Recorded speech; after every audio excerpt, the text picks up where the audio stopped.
ایواره و بخیر بینرین چارپل مدیا و پیف تیوی ایشف دیسا از و ماموستا الباقی و دم میوانی می هیجا بوارا امی روژاوای کردستانی گرم امی شیروفه بکن بوارا باخفن از هیوی دیکم که هون بپرسو برپرس تبنیه خواه بشتاری برنامه ببن و بپرس و تبنیه و برنامه دولمت تربه تسریدا ویدیو کی ما هي اما قدريا فيديو خو بكن و باش جي امو ميفان خو ام بافرا باف كرام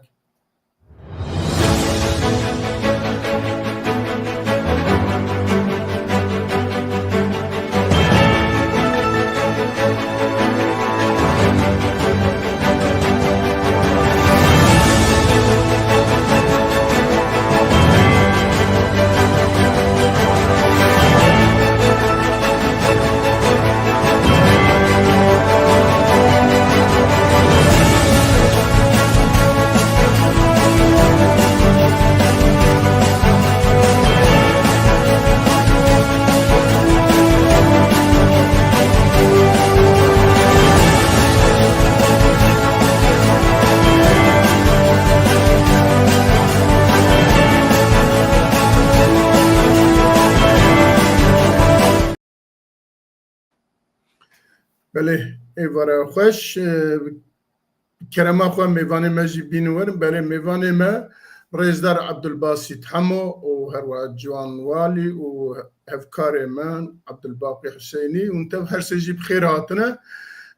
وک هر گف ام پیشی میوان خواه کرتجیانا و امدد الناسین و پاشجی ام در بازی مجاری خواد بن ما مستعل باقی بکرما خواه کتب بکار بی کرتجیانا هر دو میوان ما بین زمان گده گلک باش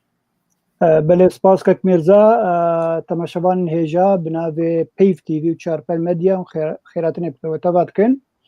و خیراتین بهر دو هوال هیجا ماموستا عبدالباسط حمو وکیلی جی ماموستا جوان ولی دکن از کرتجیانا هر دو میوان عزیز و کرتی جوار بیجم دا کون باشتر واناز بکن ماموستا عبدالباسط حمو سیاست مدار اشغال کیمی روجاوای کردستانی سال 1965 لچل آغا روجاوای کردستانش دایک بویه پاش القامش لخوندن خوا کریش پولا یکی حتا پولا 12 لور بکلوری قدان دیه پاش شویه زانینگاه حلب لور بشی الکتریک خوندیه سال 1988 بویه اندزیار الکتریک و انرژیه پشتیوه گلک سالان وک اندزیار کار کربو لحریم جدا جدا لحریم کردستان روجاوا لباجار غمیلان یک جوابو جبر کو چالاک بو دوار سیاسی ده و هاتبو بنچاف کرن جالی رژیم سوری به دوی دمیده بری خدا المانیا و لور بجه بو وقت بنابر اوه 27 سالیوی اگه نشاش بم لالمانیایه کاری خوی سیاسی بردوام دکه دقلك تفقر سياسي بو اندام دي بارتيا هفقرتنا قالوا باشره بو اندام يكيتي قالك جارا بارتين ما كردي هفدو جدابون او تيدا بو هندري وي امبيجن كيفراتا قد ناف برا تفقر سياسي شي دبو او هندري وي كيفرات دبو لدما دحزارو نصدو نوتو ددوان دما قلت بارتي بوني يكيتي وحزب الوحده ویدمی جه خوباش گرد پشتر بو اندام بیرو سیاسی لپدکسه پارتی دموکراتی کردستان سوریا و حتی ایروروجی وک اندامین بیرو سیاسیه هر وکی دیجی کارکی باش بدست خدمه اپوزیسیون سوری شورش سوری دی بو جیگره سروک کوالیشون سوریا اپوزیسیونه ایرورو و گمگوت اندام بیرو سیاسی 2014 حتی آنا از باورم که عبدالباسط ابو کرتی درباره من زانی اگر تشتکی زیده جهه پاشت کار بین زمان سپاس که ایوار باش بودا که بابی مانی سلاو ریش بودا و که جوان ولی و ماموستا میرزا و همون تماشاوانی و پل تیوی قیف تیوی و چار پل تیوی طبعا خصوصا نقاط سپاس بوی شیرۆڤاتە و ئاخافتنە بەس نەک چەند گوتنێ سەرڕاست بکەم بۆتە کەرەم ساڵا 1964 چێبوومە 64 نه 65 متى بتشوكر بقرك كيف نسپاسبوونی گەلک جارە تشت مرۆ سەرڕاست بکێ باشترە بوونی مزداقی و ڕاستیە باشترە تێنەکی دواژێ سەه و یەک ساڵە چێبوو لە ئەڵمانیا یەک ساڵێتە تل ئەوروپا نە 27 ساڵ وڵات ژیمە نەدیتە حتان هاتەبان جارێکی تەنیاوژی دزی شۆڕێ درۆزێروژە سیاژی خوازم نها حالی حاضر ئەندامی کۆمیتا ناوەندی پارتی دموکراتی نه مکتب سیاسی یا نابندی برای مکتب سیاسی برای بیرو سیاسی نه پارتیا اندامی کمیته ناوندی بله گلکی سپاس بابا گهداریان درباری که جوان ولی جی تشتکی بیجم که به او جی بو خلکی ما باش و نازکن که جوان ولی خلکی ما او جی روجاوای کردستانی و گم گوت جی هریما دور عموده باجار عموده او جی که روجاوای کردستانی وەک خۆرتێکی ئەە دیسا این خۆرتێ وە خۆرتێکی بچووکە ژێ وڵات دەرکەت بۆ کۆچبەر بۆ ئەوروپا لەوەر خوێندنا خۆ باش سەرهەوانی ساڵ 1980 لە ئەڵمانیایە خوێندنا خۆیان بە کەلۆرێ لۆ دەستخست لە باژارێ هانۆڤەرێ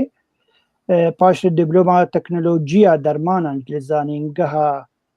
لامکۆ و دۆتمۆلد هات وەرگرتن يعني إيرورا وقت الزيارة عند زيارة دوي واردة وقوم قلت وكاردك دوي واردة نها وكي عند زيارية كده شركة ألمانية جو كاردك دواري درمان هذا اللور كار بدسته والدوار السياسي ده بيقومان أو جي اندامي بارتيا يكي تيبو جي طال 1996 إيرورو اندامي كوميتا سياسي خورتكي چالاكي الباجاري جو إيروليد مينه لألمانيا بامبورغ از باور من باش لفظكر لور سنترك وكرنج بو روندا كردين روجاواي كردستاني كو پشتوانيا پنابرا بكن و قلق چالاكيين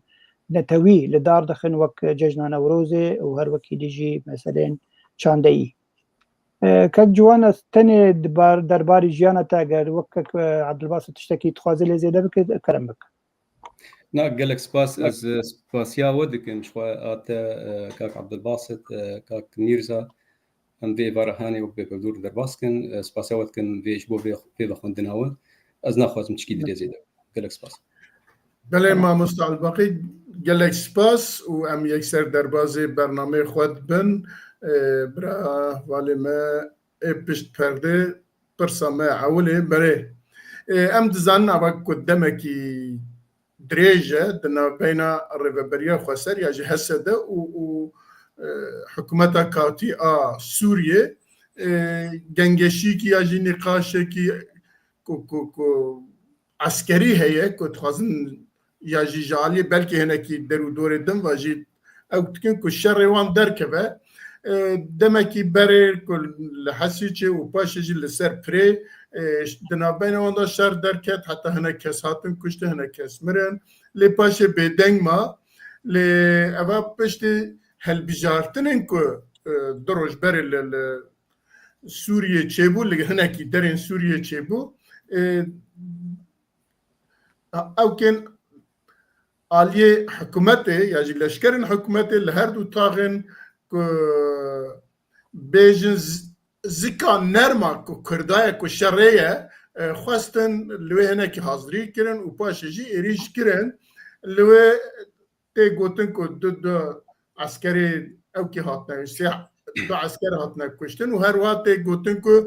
دو حب خلقین سویلین کرد که لوی لوان هر دو تاغا دو حب خلقین سویلین کرد چی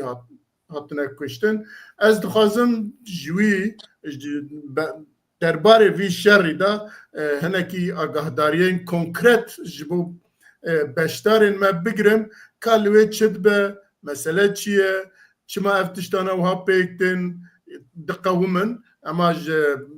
پیش اماج عبدالباسط برز عبدالباسط حسو بپرسم که آگاهداریوی چنه کرم که سپاس مامۆستا میرزا. بڕاستی ئیرۆ ئەم وەک کورد وەک سووریا قۆناغە گەلێکی گرنگ لە دەرباس دەبن پشتی 14 ساڵە ji şoreş û Sûrî ji şer û pevçûn û berxwedana gelê Sûrî li hemberî rejîma Beşar el Esed bi rastî hêviyê xelkê Sûrî ku qûnaxeke nû dest pê bibe. Bi rastî li gorî cangoriyê hatin danî heta niha ev salek teqrîben bêje nêzik dibe. Heta ne tên gavên praktîkî ji bonî çareseriyeke ham ji bo xelkê Sûrî giştî bi rastî nehatiye pêkanîn. Tevl û gelek gav hatine avêtin wek elana destûrî wek hikûmeteke demkî wek serokekî demkî hatiye danî lê dwarê ji bonî çareseriyeke ku milletê Sûrî tevahî xwe tê de bibîne heta necihê razîbûna pêkhateyê Sûriye yanî yek ciwana Kurd, Elewî, Dirûz yek alî dimeşe heta niha. Lê tiştê herî baş mirov dixwaze bêje ew rîhan û ew hêviyên gelekî dijminên xelkê Sûrî ên û şerrekî navxweyî di navbera Sûriyayê de çê bibe berfera rû nedaye. Lê tevl û kuştin û mecazerê di heqê Dirûza de û Swêda û Sahil de lê dixwastin hinek kesên nexêrxwaz bi taybet ew zihniyeta şofînî Erebî îro li ser Kurda jî wêna cîb cîbîne. Lê bi rastî heta îro bêjin tiştekî wilo qûnaxa ku em bêjin em gihane asta wek gotî istiqrarê û xwedêgiravî destûreke ku Sûriya hemû tê de xwe tê de bibînin rastî hêna jî qûnaxa xebatê berdirêj e. Yek ji alî ber ku bi rastî herî rengê Sûriya heta niha weka biryara ku derketî Komara Erebî Sûrî bi nav dikin. Ku bi rastî tevgera siyasiya Kurd didît wek netewa diduwa wek milletê diduwa di hundirê Sûriyayê de destûra Sûriyayê mafê Kurda tê de pê xuyakirin lê mixabin heta niha ew gav nehatine avêtin tevl û dwarê teyorî de gotinê xweş gotinê biratî têne avêtin lê dwarê praktîkê de wek hebûn wek danbêdaneke etirafeke fermî ji bo Kurda û destûrê de heta niha bi rastî ew zihniyeta di hundirê Şamê de û di nav xelkên Ereb de îro ku bi rastî 5 sala hizba Baas û partiya Baas hîna jî ew zihniyet rû dide û tê pêş û taybet jî îro ew mersûma serok Komarê Sûriyayê hate danîn ku yek ji wan mafê herî biçûk e yanî Newroz e Newroz nehate pejirandin û qebûlkirin ku Newroz cejneke netewî ye ji bo gelê Kurd taybet akîto jî ya cejna xelkê me yê Siryan û Asûrî evana tê diyarkirin û zihniyeta berê diyara xwedûbare dike û di heman demê de jî ew tiştên îro weke hêviyên biryara 2254 ya yekîtiya netewa ku qûnaxeke veguhêz û piştre jî perlemanekî demkî û destûreke nû bê avakirin li Sûriyayê bi rastî gavên tên dûrxistin ew tiştê ku biryara 2254 ji ber ku heta niha rêveberiya Şamê ya demkî îro bes bêhtir çavê wê li derve ye çareseriya hundirû gavên praktîk nabitin û tiştên dizanin jî ev şerê li helbet li Şêx Mexsûd û Eşrefiyê xelkê me Kurdin em hemû ava ye hemû şêwe ye piştevaniya xelkê xwe gelê xwe dikin çavsorî ti carî nayê qebûlkirin ji ber milletê Kurd beriya Baas û piştî Baas evana taxên Kurda li mentıqa Efrînê li bajarê Helebê efwan hatine cîbcîbikirin ya îro dixwazin fişara bikin lê ne vî şêweyê şer em dîsa jî dibênin ti carî fişar û pevçûnê çareseriya mafê gelê Kurd û ne jî Sûriyeke nû tê avakirin ji ber vê yekê jî îro ew destwerdana tombarak û hatina wî û îro wek ragihandin jî tê gotin û weka agirbestek hatiye ragihandin hêvîne jî got gavên pêş û nerm hêdî hêdî hevdû qebûl bikin Sûriyeke ji bo tevahî ew zihniyet û eqliyeta Sûriya yek reng yek alî bi rastî ti carî nayê qebûlkirin ji ber armanc û هێوی و بەرخۆدانە شۆڕەشە سووری بۆنی سووریەکەن و گۆم هەموو پێکاتێ سووریا و تایبەتی گەلێ کورد وەک گەلێ ددووە سەر خاکە خۆ وەک ناوێ کوردستان سووریا وەک بەشێکی کوردستانی هەندڕێ سووریادا ئەوانە دوێ بێ قبولکردن نەژی واللهی ئەم وەکە مشتەماعەکی بن یان جوواگەک بن یانژی خۆدێگراوی سعر ئامایە ئاستامە کورد وەکە چەرکەسە و ئەرمانە بێ بێخومان هەنێک وانە دخوازن ئاستا کووردا بخنوێ ئاستێدا لێ ئەس باوەڕ ناکەم ئەو ذهنیەت تجاری سەرکرد لەگەلێ کورد وێن خۆدی مافی خۆ دەرکرد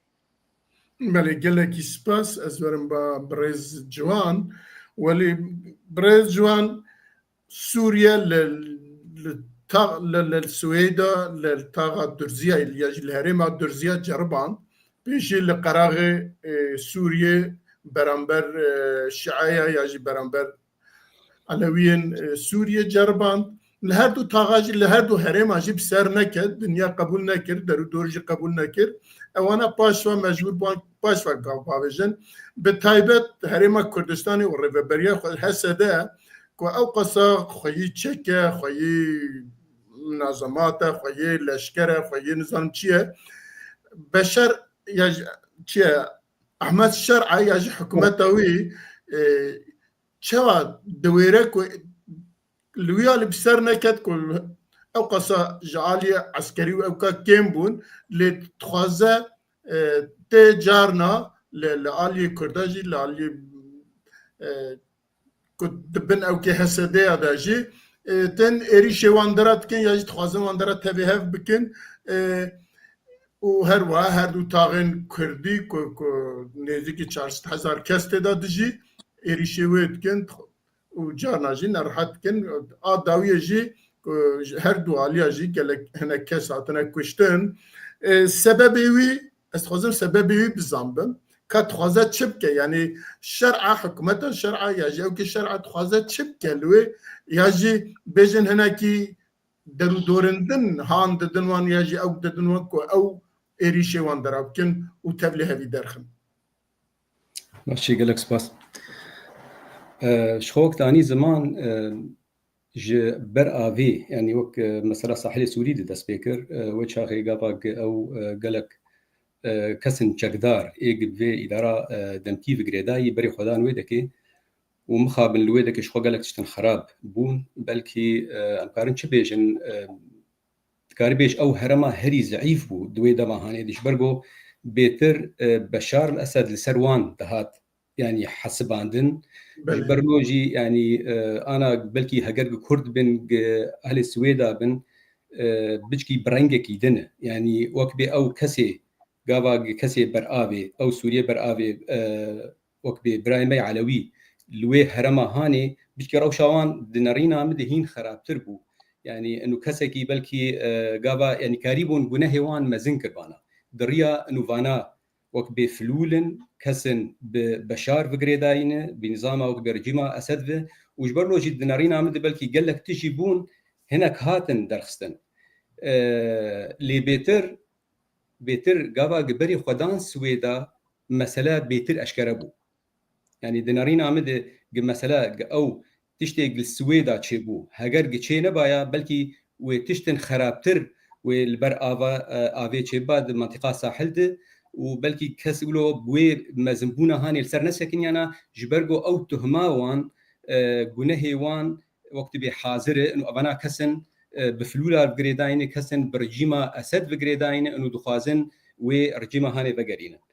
د مثلا سويدا د شوات تشتن قالك خراب تشيبون ماقشا او بمديد قالك تشتن هنجي هنا درنكتنا يعني او مرصد السوري وان تشنا تينن زمان درنخستنه جبرجو هنا خرابترن جوان تشتي وكبي دركتنا تشتي خراب جي دوي مثلا هاني دي شوا يعني اداره دمكي مخابن بلكي الوكبي السر زماني احمد الشرعشي وك سباسيا او كسي عشائر كر دوي دكيده او جي براسي نتشتكي درسبو نتشتكي راسبو تشتكي قلكي خرابه مثلا دولة بفي رنگي هاني ناي آفاكرن تشتيق البر آفي تشيبو تشتيق السويدا تشيبو بلكي أو توقيتاوان او دماكتي تشيبون ام كارن بيجن تفقو تشتن قلكي خرابن بس دنفسا وقتي دجي دماكتي تشيبو بلكي باش بو جبرقو توم باراك بلكي بريو بشندروكي بو يعني او ضغطك مزن بخوا لقصدي وان دكر او وكبي هرما كردي دكر انه دبي جهون وكبي جي تبلي في اداره هاني ببن دوي دما هاني تشيبو يعني بيتر وك هات خوياني كرن ترسا في خلكي هاني هجر ام بيجن او خلكي برآبي خلكي ساحلن يانجي خلكي درزينه يانجي وك كرداي او ترساوان بيتر هات خوياني كرن انه ترساوان دجي خديه وجبر ولوجي او نرينا توم باراك جي هات جوهرتن يعني البشتي وي بشتي او تشتي بتايبت للسويدا تشيبو قال لك تشت هاتن زلال كرن انه اف اداره هاني بفي رنگي هاني تنكاره وك بيجي سري خو تيكي بن دستي واند يعني دنارينا مد مثلا بچكي چلوي اف اداره دم كيجي يعني امولو يعني خوشق ام شيروفا بكن ام لسر بسكنن بخد روشه خراب دي غافا جوك بي اف مثلا يعني جيش اخوا باكر تقريبا قولي تبيرام دورا صد وسي جروبي صد وسي مجموعه او دانه هفدو كرن الجيش دنارينا مد بكيماني 2 سال 3 سال 4 سال جي بلكي جير لازم حياق امكار بيجن انه ويكارب او جيج يعني دج انا منطقه قسدي والسويدا ومنطقه وكبي برآذي يعني وينا جي درخين يعني حتى او مناطقي او هرمي او تيدنه دنارينا مدوي قلكي زحمت به انه كارب تيك بن كنترول اخده دمك قلكي جير لازم حياق اباب به سوري ولاتكي بشتي 14 ساله جحربي 14 ساله جشر ولاتكي وكبي روشه قلكي خرابتي تشيبويه هجرجا ام بقر وكبي مسلاك علمي دبيجي جبوت بخوازه جيلكي وكبي او ولاتكي خرابك تقريبا دبي جي 15 ساله 20 ساله جير لازمه جيلكي وكبي جي قد كاري وكبي تاثيرك الجيلكي بك او برنجك جرنجا توي درخينه ام بقرن يعني هجمارك قلكي بر انا جي سوريا وبتايبت وكبي افكسيك انا دفي جيشه هاني دنا ايوي دما هانينا دبن في روشه هاني دما زنبوي جبر ولوجي دنارينا مد نجم مصلحه امريكايه نجم مصلحه وكبي التحالف الدوليه نجم مصلحات تكسي ايجد خوازك سوري سراس ببي ايرورو مثلا حركس وكبي جكسيوان يعني شخوا وكبي مثلا خلقي مي درزيبن يانجي علويبن يانجي وكبي شخوا مثلا قصدي او هرما كرديوان جي او تشكي خوا وتيكفن ولو دناف في جيشا او بخواوك بيجي نا او جيشك انه تكارب تشتكي لسر افابك قال لك جير لازمه حياك تكارب بيتر وك بيجي تبيج وك بنقها جيشي الجمعيه هي جبر ولوجي دنارينا حتى يعني جمروخ وشك كوير ذاك هذا حتى امريكا جي وينش مصلحه ويربه انا ام بيجن ام قصدي ضعيف بكن واموي تبلي في مثلا اداره هاني بكن افتشتي قد بن وافشري انا د حلب يجي دنارينا مدق مرو تيد بفكره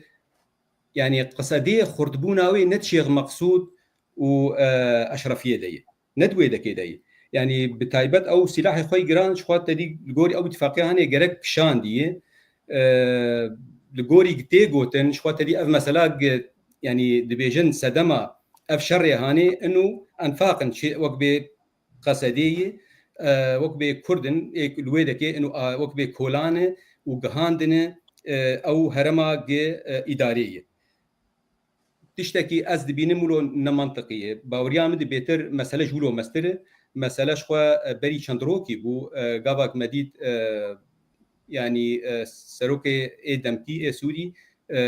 اشكره تهديد كر بو جانا وحياه سري صالح بو غاواك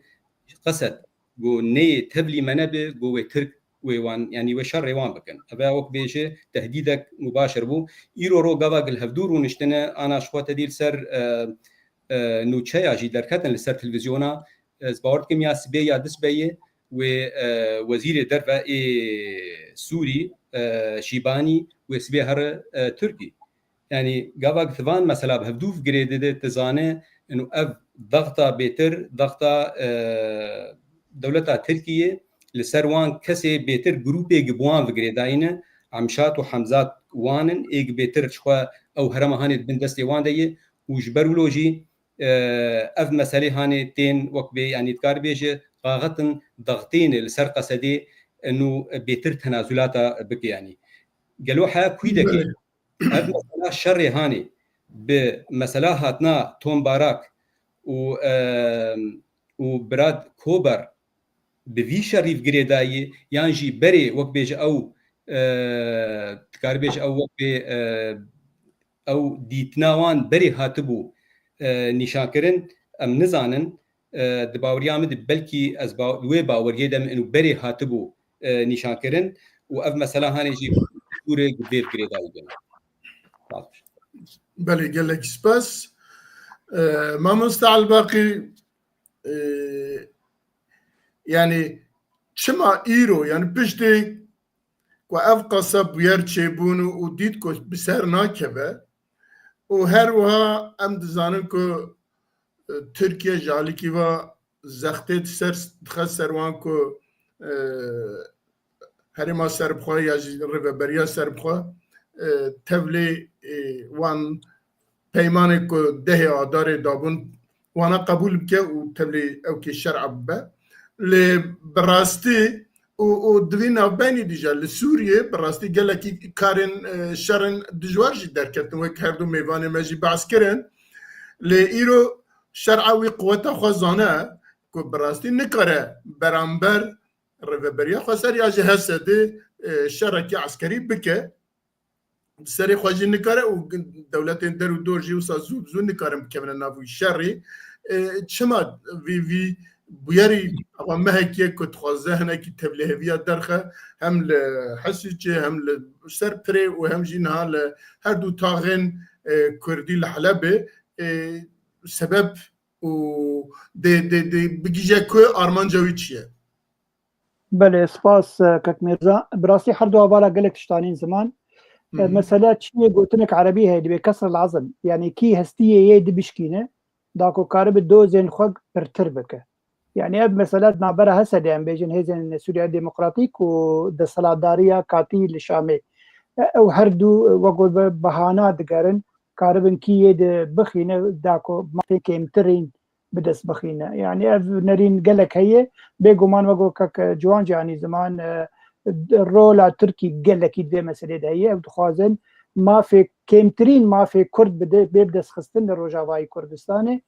قدريا هسه دبا اندريا ريبريا خسر انجي دريا شاندا كردي دبا او دو ناخوازن ما في كرد باش بدس بخينن ليه وقول بيجن جامع بعربي جدي صار بيجن عسى ان تكرهوا شيئا فهو خير لكم بك تشكي عاجز بليك خير ويتد هي داوي خير تد هي يعني افشريقو هات شيبو بهانه هبون يعني بيقو من او دريد نافا دو قرتن مثلا هسه دريه نابرا دير زوي دبشن او تشمي فراتي قرتن قالك جارا ريد البر بخجي خلك مثلا نور اسايش الور تخصن بجن طاغن نزيكي اشرفيه وشيخ مقصود بجن سريان بجن وا قبول ناكن او جي بهانات قرن جو كارن شر هسه دي بكن ولو زلامك جوابك وجن جواوي قالك تشتق قالك مزين كرن افشر دو تشبول الشيخ مقصود براسي سيك جواهات كشتن دكجبي اليات كشتن تشكي نباش ويام ناخذ كسن خلكين سوري اجان بيجن كردو عرب تكفن بخيلة هذ وشركي وها بكن جبر نل يعني نبر برجوندي حرب طرف هاي فهمت خازن برنك يا شتيانا يعني ما في كرد بدس خينن تشتي بقلكي بالكيش يرو توم باركات ده بكك مظلوم عبدي القامش لو الحسي شارونشت او كوميتا بيره ايرو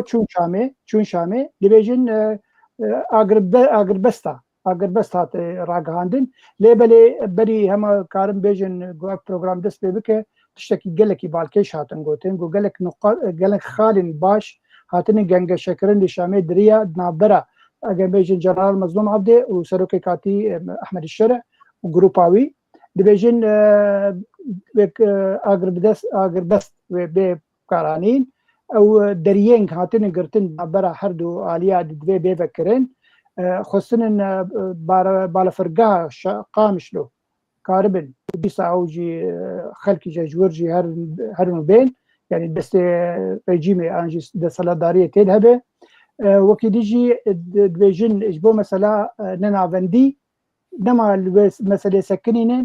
دبێژن مەسلوم عەبدێ خستیە ئۆتۆنۆمی ji بۆ هەرێوێ هەرێمێ هەرێما ڕۆژاوای کوردستانê bi dest bixîne dêmek gelek gengeşe çêbûnin aliyê Şamê ranagihînin lêbelê aliyê rêveberiya Xweser radihandinin gelek tişt bi dest xistinin û pêşerojek nêzik ve gelek tişt bên bi cî û ciwankirin an jî dibêjin bi cîkirin lê tiştê balkêş cemeheyê bergo herdû heval jî endamên partiyanin herdû partî jî di enekesê denin di Encûmena Niştimanî Kurdî denin ez vê pirsê dikim yanî çima hetem endamên enekesê tên pêşguhkirin diva xirûcira siyasî de navbera hegehan bêjin herêma Rojavayê Kurdistan û desthilatdariya Şamê yanî gerek îro li wexta şandek çû Şamê xelk bi xwe birinin yanî kek Mezlûm Abdê Elham Ehmed biriye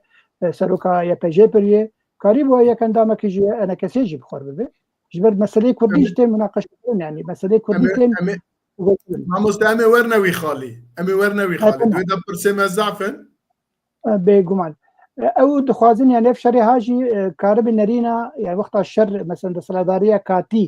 شەڕی هەسە لێ دکێ کارت چ قاسی ریاکشونا هێز ئانژی ئەمریکا کاوێ لە ئالی هەسە لێ بسەکنێ ئانژی لە ئالی vê rejîmê bisekine لەبەر پرسێکی هەیە مامۆستا هەردوو ئالی ژی bi rêveberiya Amerîka bi rêve diçin ji Amerîka çawa bersiva van herdû tişta dide ya ji kîra çi dibêje yeme tiştekî dît bêjim kek Mêrza û dema ku şerع çû New York deyte gerek peymanek em ê bey ser wê xalê jî bes peymanek gerek navbera wî İsraîl çêbana ana şerع gotiye ez karim vê bikim ji we re bes lê di nav min de di Sûriya bi xwe de îro ro elewî yanî erê xwe nalivînin lê bin masê de wek tevgerekê baş dikin Durzî nepêrenin Kurd nepêrenin ew belkî ji Amerîka xwestiye wek alîkarî wer ve herdû sê grûpê ha ev kêmnetewên godnav mide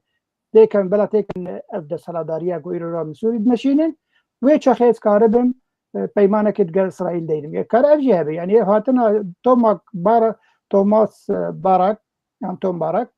hatina wî heta herêma Rojavayê Kurdistanê tiştekî gelekî balkêş bû hinerin dibêjin Tirkiya wî şandiye ji bo mesele çareser bibe besna ez gumanim Trump bi xwe wî şandiye gotiye her wir divê ev mesele çareser bibe yanî mafê Kurda ew yek ji serek yanî ji xalên herî sereke got ji şer hat xwestin li New York gotibû mafên kêmnetewan an jî ya kêmnetewan li Sûrî bide hemî pêk were û şerع pêk nanî yanî hema ev hilbijartina dawî jemê werin ser wê jî ew jî pêk nanî ber vê hawî Tom Barak hatiye vê herî belê belê em dizanin ku siyaseta Trump da ew kekî hebû gotinek wî heye ku digot bêle bira şerê hev bikin paşê jî em bikevine navbenê wana li hev bînin ku em bibin aktör li wê dibe ku dîsa tiştekî wisa be eger herdû mêvanê me li ser vê mijarî tiştekî zêde nebêjin tiştek wan gotinek wan tune be em diçin xala xwe esasî Wala kam vê komentara kek Dr. Cemhan bixwîn bêka çi bêje belê ve giftugoyên siyasî dest pê bibe berî ev meseleyên teknîkî yan jî çareseriya siyasî were dîtin yanî bê guman belkî ser vê nerîna dawî ya ku îro ro çêbû navbera Hesedê û desthilatdariya katî ewa bêje vê meselê teknîkî ne dest pêkê bes paş gerek mesela Kurdî were çareserkirin belê lê divir de agahdarîkî dinê jî bidim dibêjin ku dê Tom Barak Amerîka dê wê bikişîne yekê dinê bînewere cîwî dikare hevdîtina wî yê dawiyê be jî ka em binerin tê çavat be eva jî wek agahdarîkî em bidin em werin xala xwe ewlê kak Abdulbasit xwaze baxile kerem bikave keremkê ji ber hinekî dixwazim wilo konkrêt bin pirs û bersiv û hinekî nuqat û xalî got bi hev re biaxivin ككي بابيماني نقطة باش يعني أما جبكر براستي يكم قاب بشتي كونغري 26 نيساني وبراستي بن سيوانا جناب سلوك مسعود برزاني بشتوانيا كك مظلوم عبدي ويكليزيا دوزا كردي مالا كردي وك هلوست وك موقف وك خطاب هات راغاندن گرک هری گرنگ با انه وک شاندا کردی الشامي با سر ماسا شامي الدريه شامي دوزا قالي كرد أبا يعني أما خسبا بيشيا دانوستاندن و گفتگوين گودبن يعني إيرون ها دما قمرولي تماشا بكي إنه دانوستاندن لسر شر وعسكري وأمنية ولسر تشتغل باربكرنا پرسا کرد و دوزا گل کرد بریا شورشا سوریا هاتا آوا کرن هاتا دامزراندن ما في گل کرد دور کت ایرو گرکا حسده پشتوانیا خورد شاندا کردی گل سر ماسه دوزا گل کرد دوزاک آشتیانه یا دانستانه کربا و دستور کنو و ناوی کووارا سوری اب همو بهورا پیشا رایا گشتی هاتی با پیشکش کرن ایرو دما دومرول شامي دميزيني دبيجي والله تشنابي ليش دولتك هبي تلشكري هذا دهمان دمي دجي دبيجن لا مركزي يعني إداري آلية ميديتر قناعتها مدى يعني وقت شاوى أولوية دانا تشتني قصدي وندزان القصدي وهسدي برانيا خو هري من العربي جيتنا بدهن لي برسا هري قرن يا قال لي كرد نتواد دوا ملتي دوا هندري سوريا دا غركا شريك شامي وك ملتي دوا بي يعني اري ابراهيم بيكاتيان دي هنا دقالك جارادا نحر كس وك كرداد فكرين يعني ايرو نقلك برزغريكا جعلويارا جدر زيارة نابي كومارا عربي سوري بي ليش بو ما كردا نابي كومارا سوري عربي بي تي واطيا انو نتو قال كرد لسوريا تنايا جربيه كيجي چه اداريتك بي چه حكم داريك اداري بيداني دما دستور سوريا نابي نكومارا سوري بي ود دستور سوريا قال كرد ونتوا كرد يا دوا بي وقتوا بلغايا 26 نيساني دباوريا مدى كاوي تشارشوا لهفكرنا حصص ووظائف دانوساندني برا بينج كرد وزير بن دما قد دستور سوريا ما بي قال كرد دنبي تفيدا وتقوناغي تاريكاري ناكي بو كردا ديروكا كردي جبربي كيجي برسك هاري غرنبو وقال كرد وشارع كردي نا انجمانا كردي تاني بيت قوازي انجمانا كردي وتفقرا سياسيه كردي وقال كرد انه قال كرد سوريا قال دوايا بي كرد سوريا نممكنه بآبا كرن بس غريك راسا لا مركزيه سياسيه قنجه وبيويسا ببي نجبو ما وجبو علويه لهري قرن ما في قال كرد دستور سوريا قلنا في سوريا نكو مارا عربي بي وانت زانجي روبرو بريار ودمشي وك نافي سوريا بري وك قناقه بري وك رنجي بري لي كشتنو تالان كرن وك ريجيما بشار اسد لي هكرهات وبيشاروجي دا او ريجيم قوي بهوريا مدا وزورين شامجي ويل بشار اسد وحافظه جي ببي جبرغو حتى ها ايرو نزهنيه عربي اسلامي شوفيني دندري سوريا ايدا يهري خرطه وزوك تجربه خبيجم بوزيسيون دي تلافي دا ام عمشات وحمزات قال لك جارما بريار دار بوي توان بارا لي براكتيك اذا تقابنات او ذهنيته او فكر راماني حمزات وابسات هنا جي الشرشاوة حلبي ود حكم دارية دا الاشكاليه دا هنا جي السربيانا ودبهوريام دا كينو نفرتها بريجي هنا جي هندري وادا يكبر يا اتفاقا دي ازاري بانه كراهيه وسلوغان دجاتيا هف نبي بيغومان اختبارات ماشت كي علامه دا هر کس وقت خود بيجي لداويه داويجي افشر يغو ببي بيغومان وكرد تي خسرن لبرياره هري جرين ام تشقاسي يعني سلوغانا بدن ندن حتى انها الشام فشار دربل شامي نبل تايبت امريكا اوروبا نممكنه گاوا بەر کووردا بە بابێژێ بۆ ئەم هەفتەیە و هەفت جاراژی دانوستاندنا شامێ بکەن. باشە gelek spas mamoste em biçin ewan tiştê ku tu ew tikî dibe pêşî em di mala xwe da bipirsin ka çi qasa mala me tekûz e paşê jî em behsa ê berember xwe bikin ji bo wî jî ez dibêjim em biçin xala xwe şanda Kurdî ya hevbeş û proje enekesê bo tevlîbûna nav rêveberiya xwe ser. Belê belê em biçine wê حوجانك كم زيادة شيروفا بكن بيستو شش نيسانا في سالدا حمي رخصتن بارتي ورخصتن كردستاني أنا كساجي تدا ربابريا خساجي تدا ونظام حمي تدا كونفرنسا كي تشكرن دوي كونفرنسا كي حياتك هالبجارتن حياتك كو ببا مخاطبة حمي برسو برسكريكن علي كردي برامبر حكومتا كاتي حتى انها ام دبينا تشتكي دا تهف ديتنا كده حتى دوجي ايروجي دا كن هال الشامين جي تو او كي جوي تنايا وهيجي ام بعثا هياتها هف باش تكن يجي شاندا هف باش تكن لحتى انها دجيانا سياسي دا برامبر سوريا برامبر احمد الشرعه تشتي دنجي ما تدنجي كي نبي استيكا كا حتى نها اللي كنا تشدكن تشما او شان دجي شاندا كود ايرو شيا شامي كو ب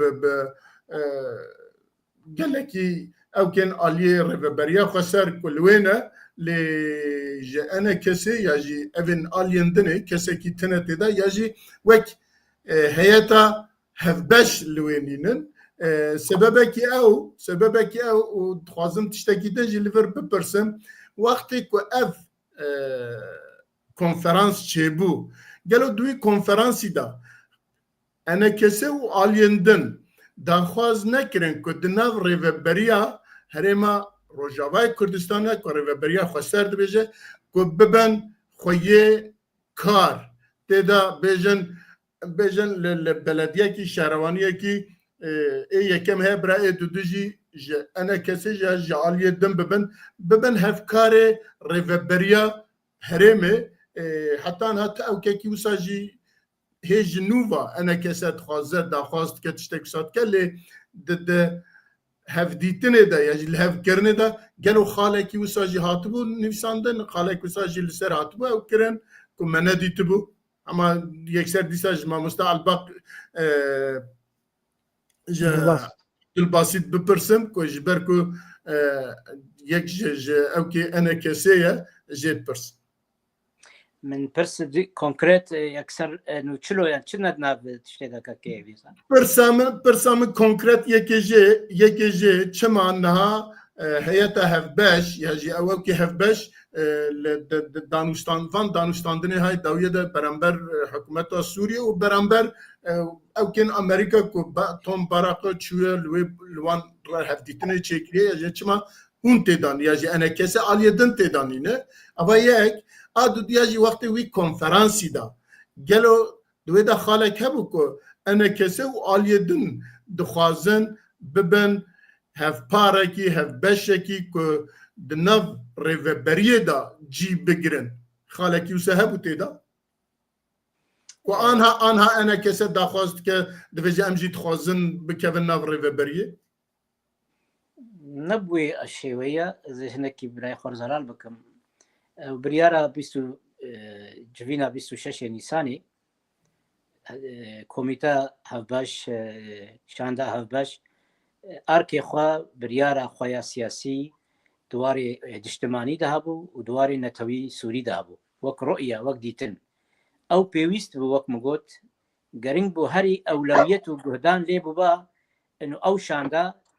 نونەرتیا گەلێک کورد تەبایی دکەیت چووبا شامێ و دان و ساندن شامێ و فشارشان بووبانە لە دەریە ئەوروپا و ئەمریکا و قەسەدێژی پشتەوانی کردبانە ئەوەیە ئەساسی گۆل شامێ دان و ساندن لەسەر دۆزا کوردی ئاشتیانە دەما گو دۆزا گەلێک کورد و مافێ گەلێک کورد و پێکاتیان سووری و ڕەنگی سووریا بێکوێ بێگومان ئەبێدی هەموو چارەسەر دەبێت لشکریه امنیه ابوریه تشتگو تاخ دیار کردن انه دماغو رژیما یا جی حکومت شامیه دمکی دخوازه جویش هزا لشکری خلاص ببی دا گو پلانا پیش را بیتانی لی دما گمرو وینا چاره سر بکه هزا عسکری و امنی و تمافی گله کرد چاره سر نکه دیمک تحمد شون داکر و دامک شام خنا دی برتشتکی پیش روشی پرسا گو ادویجم گره که تشتگ او گهدانا اول دشان دا کردی شامی دانستانده کربا و دوزا کردی آشیانا به شامی به دستور به حقوق و بوانا نو دستور به گوهرتن نبه کمارا سوری کمارا سوری عربی ها دانی حکومت دمکی ها دانی اعلان دستوری ها دانی و پرلمان جی گریک دانی بگو حسابه کرده آواکی دستوری بکه یعنی اف بگه پیویست بگو هاتبا مشاندن یعنی لی خسریه ریوابریه خسر اوانا انا کسی نباشکجه دانستاندن دیالوگ هیا تفاهمات هبون سال 2021 دا وی چاخی و اتفاقات هوک و هولیر و سروی اساسی دماغو لشامه چوبا بگومان یک ریزیا کردی و لشامه دانوزا بگومان اوی دی ترجی او اتفاقات هوک و هولیر و تفاهمات بین سها نونری امریکا دا هاتی دانی و گاو هاتبا آویتن بشیوه کی و کردی مالا کردی یک هلوست بی لی ایرو دماغو ریوابریا خسر دچه و حسده دچه دیمک انجمانا کردی تی پیشخستن و همو هزین کردی نتوی دی ترجی یعنی دفردا پرسا کردی تی پرسا لشکری و امنی و عسکری و چاوا ام فیلقت بن یا جب ادارک ذاتی بن و عفرین دربی به چرچوی تی کرن هکر وقتی گمروره الاداره ذاتی ریوابریا دمکی ما خسر میزنه عفرینه تیده یا دو خلکه ما عفرینه خلکه سریکانی و وگرن سریکانی حتی نه اوقاف جنها تا یک خالی هری گرنگ بو خلکه عفرینه وگرن عفرین در بو ملت ما نسر خاکا خو هبونا خبر دوام بکی لیلو حمو او چاره سری بگومان هاتیا پاشخستن و دامی نسر پیشروجا قصده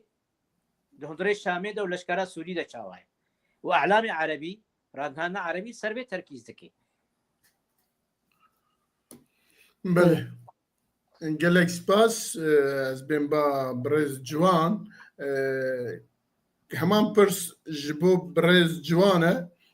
گلو چما حتی نه انا کسه یا جی خود نف سیستما ریوبرنا هرم دا یا جی ریوبریا خسر دا دناف دزگین وی دا چما جی نگرتنه یا جی نکارن جی بگیرن و دو شانده هفبش چما اکتیو نینه چما چالاک نکارن چما نکاره بکوه ناف جیانه سبب چیه؟ باش ساعت خوش یک جی شخو گاوا گاو مثلا کنفرانسی کردی او نرینا هفبش گاوا قد ارتاب هيدي و انجمن اجتماعي كردي گاوا قد دانستندن چبون و چاخي اف مثلا ريفبريجي ريفبريا خسر جهات نقاش كرن ان وقت مثلا مجلس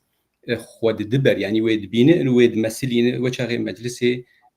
جو نا يعني اف يكي بلكي شن جوان خالي هاني بون اف جاليكي تجي كتبه يعني دوي دما هاني ده عفوا لفرت مجلس جبوت چه گوتنا از انا تشخص از بين في مثلا بله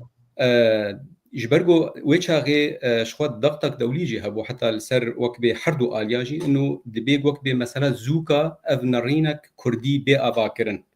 جبوك او نرينا كردي غابك بي افاكرن او وكبي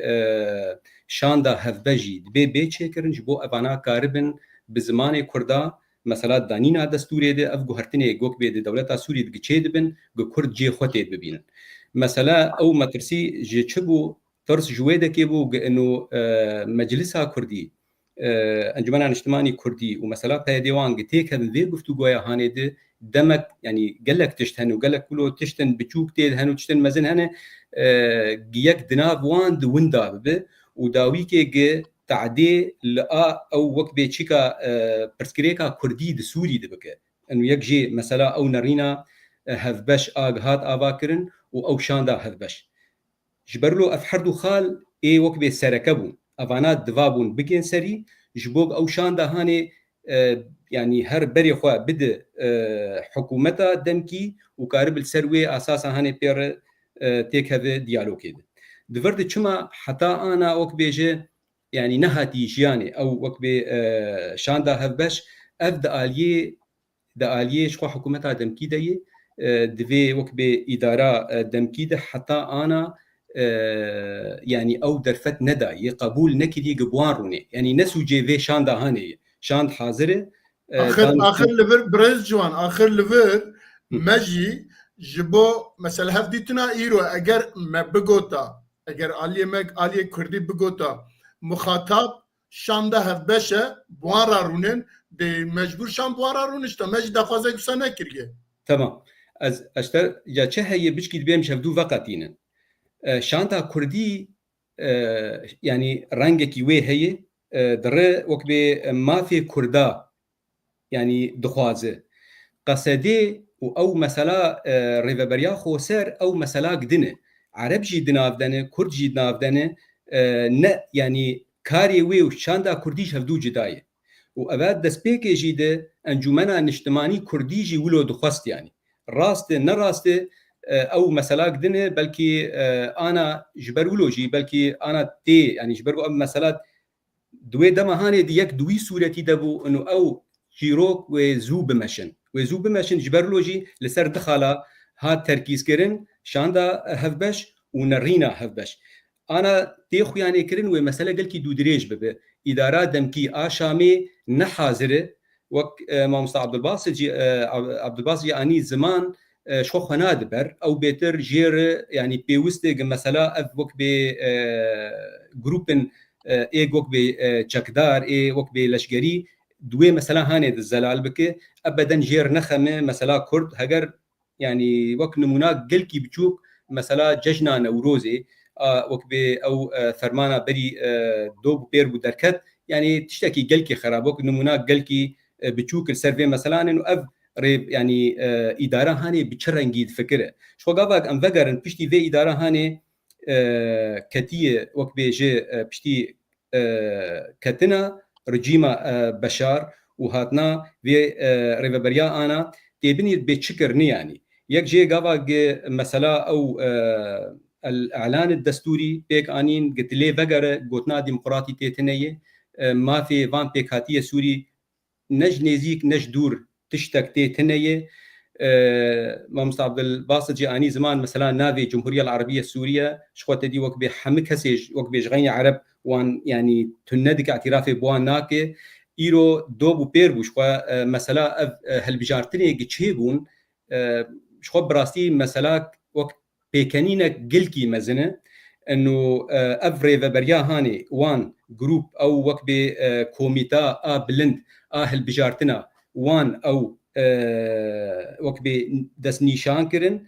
او كوميتا هاني هالبجارتني بلند وان او لجاني فرعي هالبجارتن او لجاني فرعي كسن نقاندنه او دنجي خوا بدن خوا يعني براستي مسالاك قلكي خرابه ابد يعني دوري هيفيه ملتي سوري يك جي يعني وكي دجي او حكومتك شي بويه تشتيك حياه انا دبن براستي تقاذن باش ناين آبيتن يعني بيتر روبرو بيتر ددخ يعني كرن انه اف وكبي اف حكومتها دمكي تفكيرا وي هجر قش بري نخراب تربش آلي مكوناتها دش آلي وكبي بيكاتية سوري ده بكيماني وكوية ام فقرن برسا تيدن انه تشي ما مثلا انا يعني شخوت دي وكبي انا اف درباس بونا انجمنا اجتماعي كردي وانا افدان وستندني قد وك ب دايخ يعني كرن انه خوازي تيك بريفا برجيده وكم قوت جبرجو تيخ يعني كرن مساله دو دريج بك وبلكي شرع نما هقدروا ندم هيدن بلكي صالك ديجي بذي شاندا هبش فرونني جبرجو خوياي او هيفي لجموي تنن او دا خواز تنيه وك بيجي مساله كردي وغيني كرداجي وك بيك سراز بك جبرلوجي انا كرد جبوق او جبهه خرد بكن دبيج مجلس جي يعني انجمن اجتماعي كردي تيك في ريفبريا هانيده شخوا 2020 او دانوستندن هاتن دست بيكرن دويتشا غيد دحفدي مها 2019 ويتشا غيد بيانك دركت او بيان بناء الثقه بو لبيوي دانوستندن دورتا مجلس الكردي وبياديت شبو غافن باش هاتن افيتن طبعا شخوا دانوستندني واجي سرچا اساسي بو بنگهاوي پیمانا دهوکی بو پیمانا دهوکی سه خاله سرکت دهبون یک جي او شراکت اداری آدن شراکت عسکری بو و آدن او كوميتا بلند آقوي وقت جو المرجعية الكردية العليا افانا سي خالي اساسي بون او جي ديسا يعني تكاربي جي بنگها وان دانو ستندني 2020 وغافن باش تيد هاتنا بيت اللي مخابن بداوي نبو لسر وي بنگها هاني بو انا ايرورو دخوازن في مسألة هاني بردوام بكن جبرلو جدان وستندن هنا دس بي نكرنه لشخوا انجومني وقت بي حاضريا خوا داي خوياني كرن وغرك آليه ديجي الغوري وقت بي يعني معلومات جمع او جوانجي اوكي كرنه بس حتى في دقه هاني نزانم وقت بي رونشتن شيبون يا تشينبونه قدوي ايرو يشيبو بانزانم بس حياه بري شندروكي جوك بتشينبون لحد واجي اوكي داني يعني انه بهدوروني بله گلک سپاس ما مستعد باقی استنباطه يعني برسا من اوا خياد که مرد دکاردان نبه مرد نکاره بر پرسیار به اون نکاره بجی کی واجی کسا که مرد قبول بکه خياد که کج سری دا که ماسی که هیه وقتی که حیاته هبش هاته دامزراندن پیکانین دوی دا خاله کی او نبو کد این دروای ریو بریا خسر یکسر ببن شریک حکومتی ریوبریا حکومتی که بکاربن ببن برسر جبو همین تشتا هر وها جبو حکومتا کاتی از دویجم پروبلم جوی و دست پید که و انا کسا و درو دوروین هات خوازن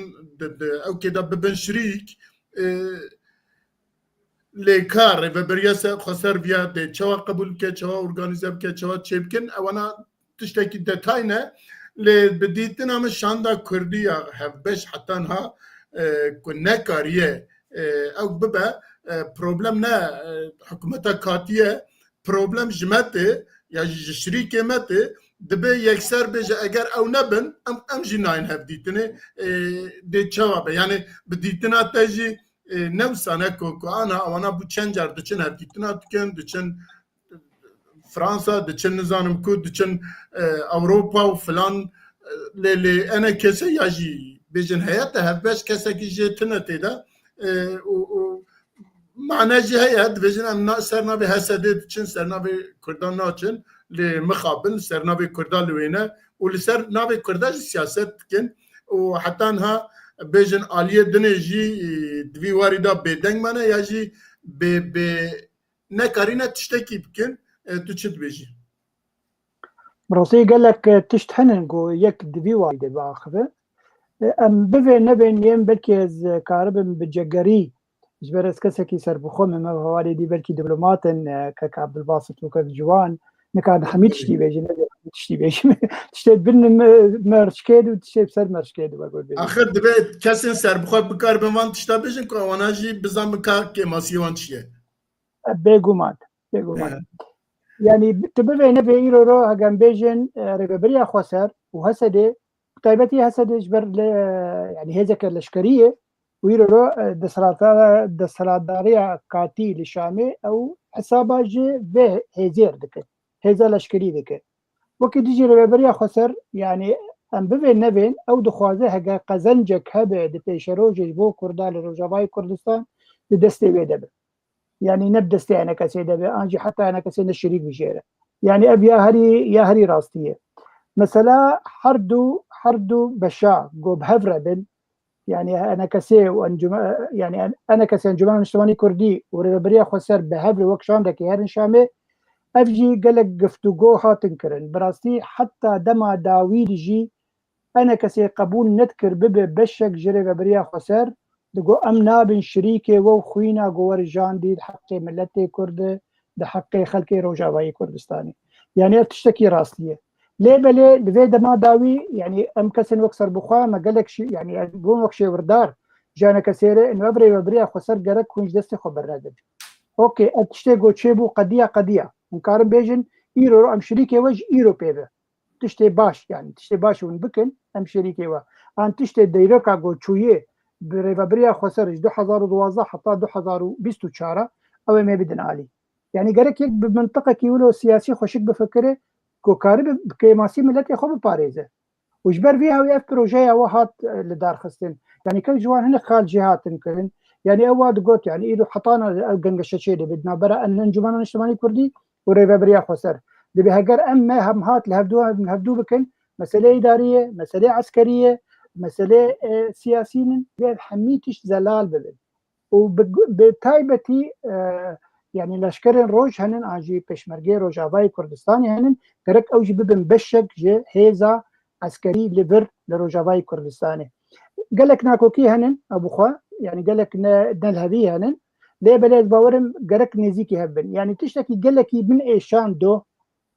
dema suretê Thomas Barak ez dibînim kek mezlûm evdê pêreyê û çend hebên rêveberiya xweser henin û çend hebê qesedê henin û yekî Ereb navadê û yekî Mesîhî navadê û endamekî hene kesê navatine yani çima gerek yani kêmasî mezlûm evdê General Mezlûm evdê gerek hişmendiya wî xurtir be yani Kurdistanî bifikirî kêmasî îrorê hesedeyê yani hesedê temsîla mesela askerî dike û rêveberiya xwesê temsîla pêk hatiyên eger bêjin kêmnetewên an jî di nav medê di nav xelkên rojava de pêk tîne lêberêka tevgera siyasî Kurdiya heqîqî kanî gerek kêmasî kek Mihemed bêjin İsmaîl war tijî bimer hazir ka bêje ev Thomas Barak çi dibêje bi kêmanî suretekî bi hev re bigirin بو زانبي حتى توماس بارك زانبي انه كرد حميد فرهفن نما سلاك انه والله بقى طوباوي انه والله بس براين هف براي قلان انه زاتشاو سياستها كبن يعني جرك بريا خسر جوه سياستها كبن دركبه جرك كردين خب بالي خب بيني ايرو رو دما قلت در شامي يعني شوي شامي ايرو قالك تشتاني بون زمان فكك عبد الباسط تشتكاني زمان مثلا كسن بنابري جوش سريكانيه وش عافليني هاتنن تاوانبارکردن آنجی اجدر و درکتنن بحثی رو بحثا به نقطه جکرن گوگوتی دوین خلق می سرکانی و عفرینی وگرن جیه خو مثلا دیموگرافیا بره چه بوی گرک بیچاره سر کردن یا دو مثلا اعلان دستوری وکو که جوان گوت یعنی دستور کاتی یا گو درخسته بو گوت به دوی به دیسا اوجی نوکرن و ما فی کردا تی به چسپاندن برنگکی خوشک و زلال يعني اف جهاتي مناقشه كرين يرو لشامي ديمك يعني اوجي دخوازن تشتي بدس بخينن بدستي وابه وكيل يجي اگر انا كسي بيش روجي علي كارب ببالي كاربوار وبالي كاربوار بس او دخوازن سركفتين جو بيكانين او بدستي وابه كنت مرزا بريس خلاط من فرد ده هوالين هيجاء طبعا مع مستر صديق ودكتور محمد جمعان لدشتي بالكيش قوتن درباري برساته گوچما يعني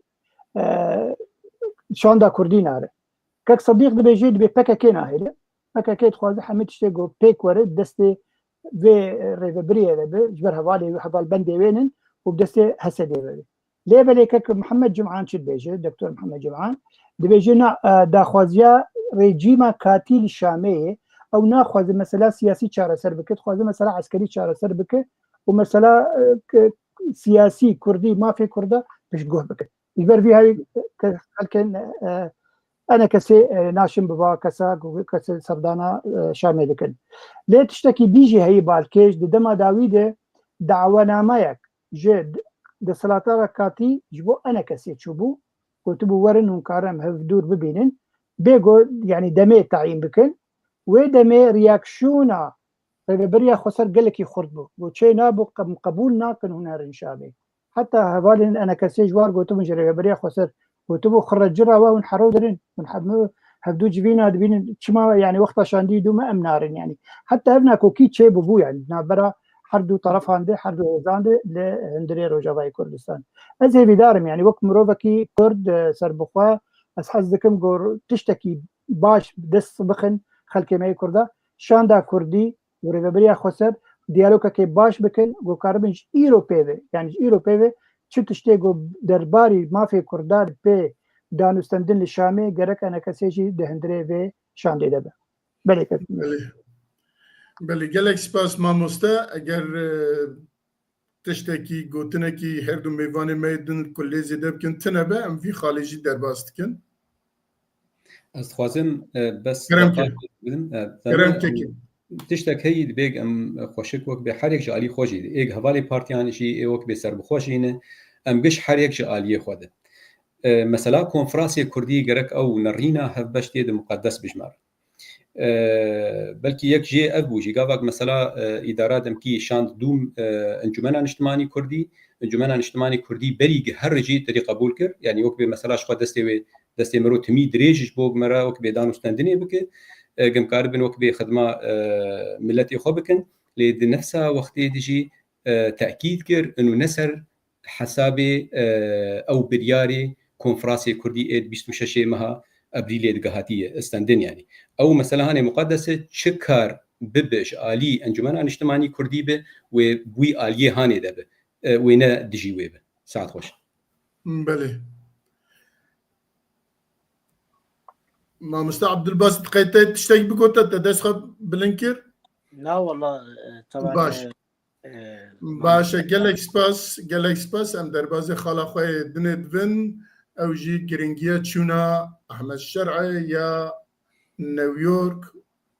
bo Sûriye çi ye? Cenab-ı we baş dizanin ku 16 Eylûnê da Yekîtiya Millet li New Yorkê civînekî çêkir û Ehmed Şer'e jî wek serokê Sûriye hatibû banga wazîkirin ew jî çûbû wê û li wê hevdîtina çêkiribû û wekî serokê dewletekî jî lê hat pêşwazîkirin ji bo doza Kurdî û bi giştî Sûriye giringiya wî çi ye? Ji bo Sûriye giringiya wî çi ye? û ji bo Kurda aliyê pozîtîv û negatif yani aliyê baş û aliyê xirab meriv çawa dikare şîrov bike. Yani yekek mîna Ehmed Şer'e ku hê di nav destûrê wan da wek terorîstekî ye ku $10 milyon jî danîne serê wî ku teslîm bikin û her wiha aynî welat li Amerîka diçe wek serokê dewletekî tevê civînekî Yekîtiya Milleta dibe ya jî Yekîtiya Dewleta dibe û wek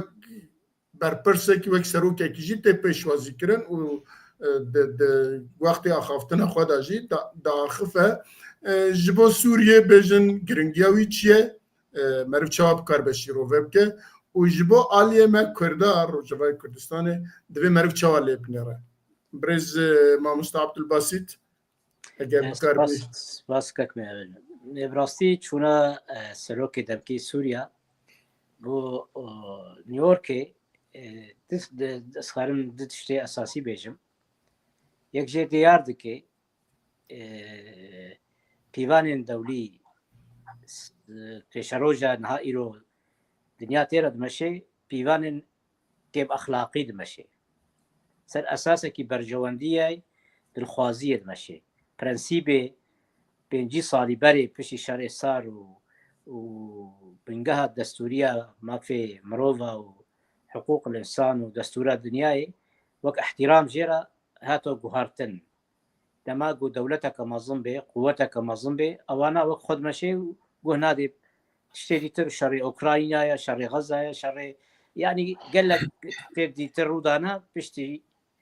چند ساله تاری 10 ساله پشتی کرونا ورد راسي قال لك بيوان نما بيواني ناب دولتي اسر اساسي گو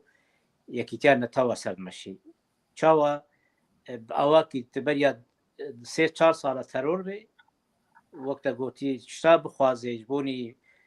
دیاری بونی وینا دستگیر بکن ایرو ته پیشوازی کرن بگومان ارمانج سیاسی اتفاقات و شرطی ته هيا هلبت خرطبونه کش بو سوریا جاره کمینا پشتی شیستونه هوا سروک سوریه یکیتیان نتاوا آخافتنه که گوتنه که گوتاره که بشه دزانی جه هر سال جوینا یکیتیان توا الهيئة العامة للأمم المتحدة جلبجن حمو ولات بخاندي دبن وهناك جوانات بيجن ونيقوتني بيجن هناك نبيجن لإيرو جارات دوا بود تاريخ سوريا ديروكا سوريا دا سروك سوريا دا بيقوما قوتك جبو سوريا قوتك جي جبو سروك دمكي وحكومتا دمكي يعني أبتشتا بهتر و قوتي دي دا هزا دي قو كاربي هر تشت الغوري خوا والغوري بيواني خوا السندري سوريا ودردوري سوريا كي يعني إيرو سوريا جغرافيا سوريا فيها بوليتيكي قلكي قرنقا جي إسرائيل را جي تركيا را جي أردن را جي عراق را وجي ولاتي أوروبا وأمريكا را جبرو دزانين بري سوريا ملعبك وجبوي روس إيرانية لهلبت سروك دمكي سوريا قلق خدايا بر قلق تشتا حتى قو في زياداني دا وشو نيويوركي وسروك أمريكا رونشو بريا ويجي السعودية عربي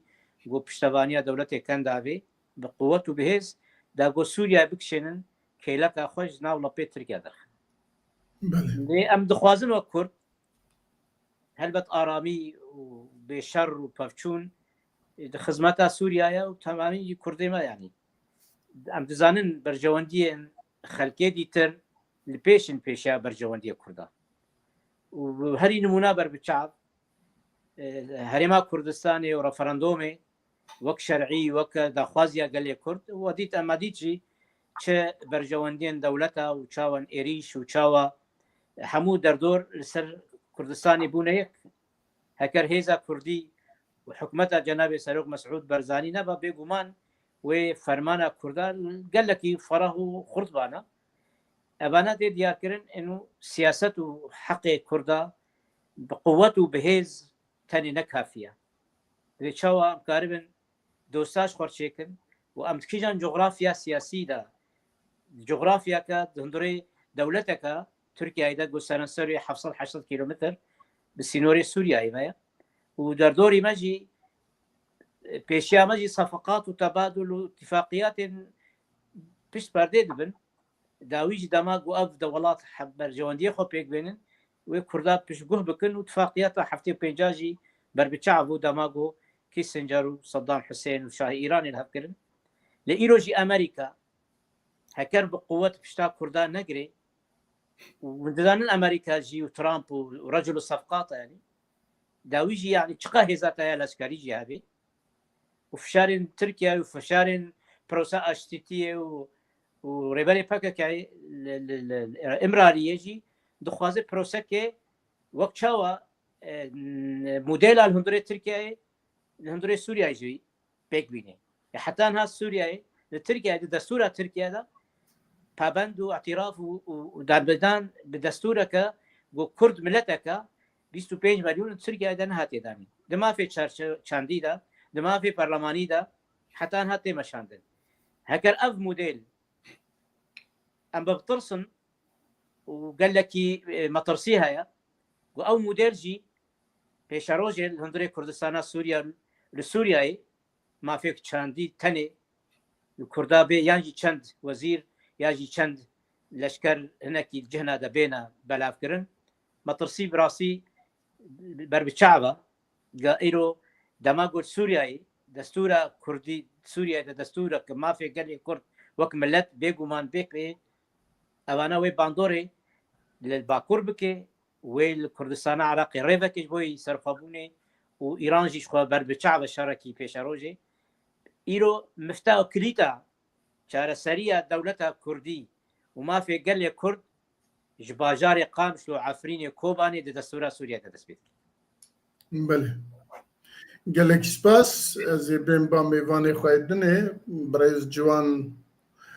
اگر بکار بل سر وی مجاری نزدیکی 7 سال دجاج حافظ اسد بگیره و حتی ایرو کن نزدیکی 7 سال درباز بو جرى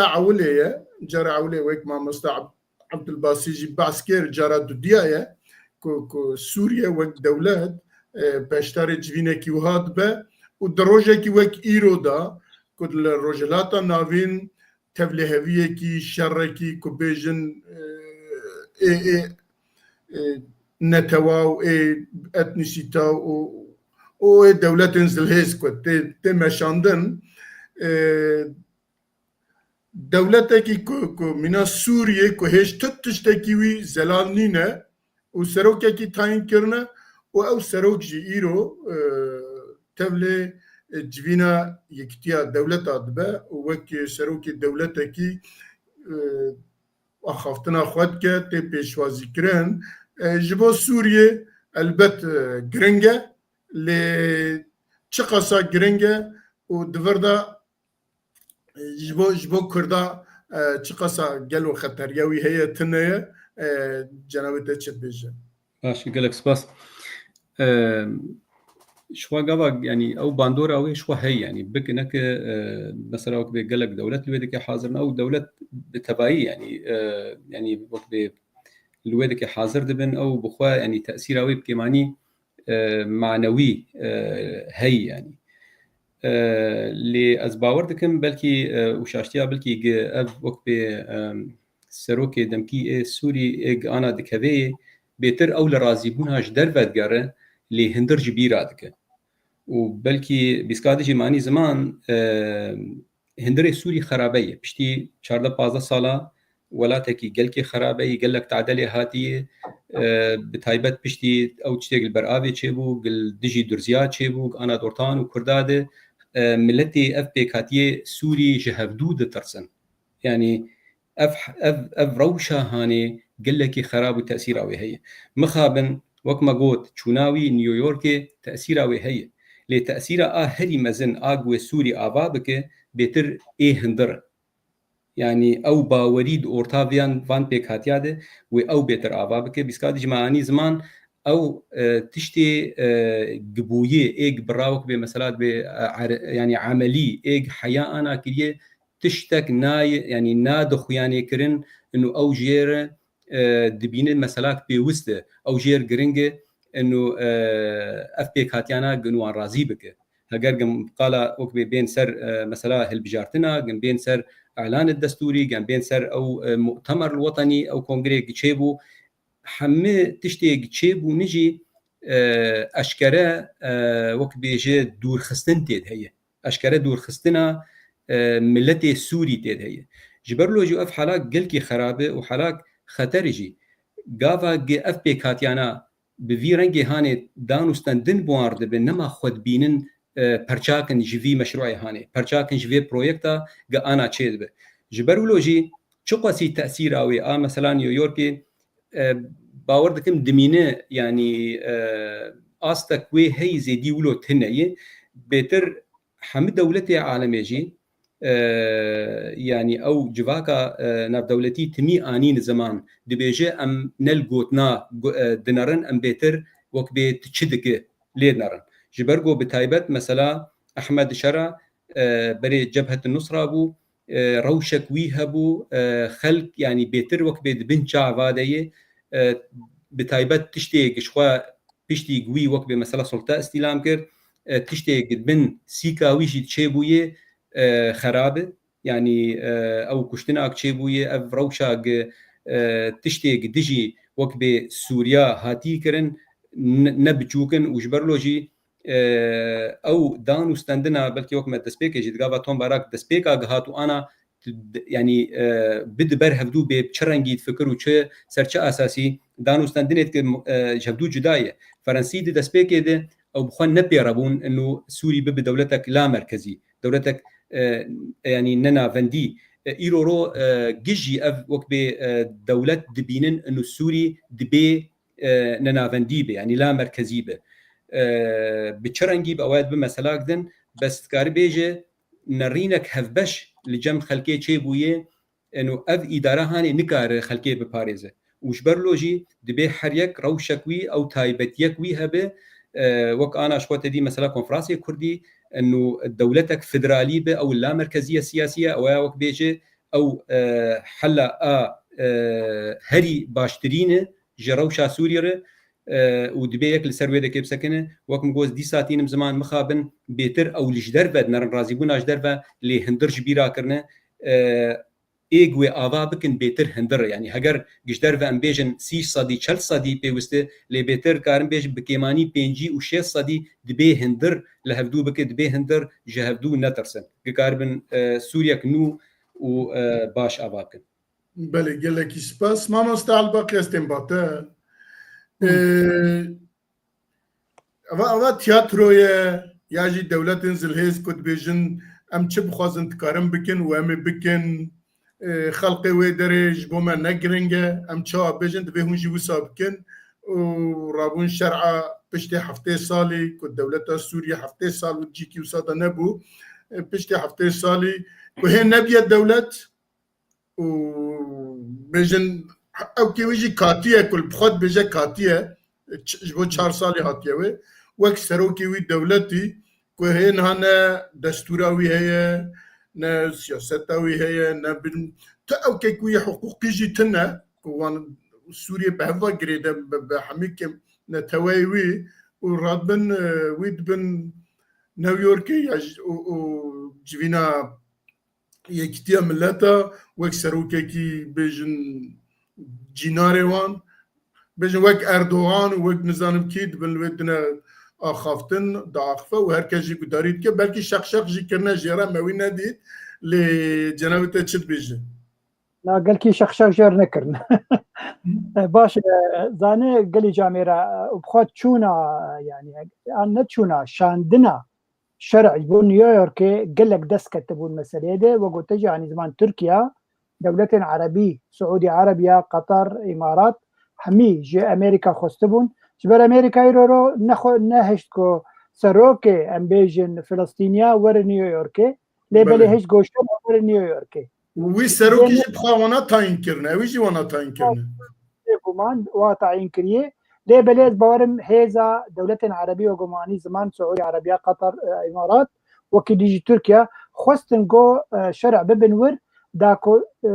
yani desthilatdariya wî biçespînin bo pêşerojê ev serokê yê Sûriyê herdemî ji bo şer'iyetek bidine bo şer'iyetekê bidine bo karibin bêjin ev serokê yanekê va me hatiye New York cî cara wî va gotina xwe bêje li gel dema gotina xwe xwend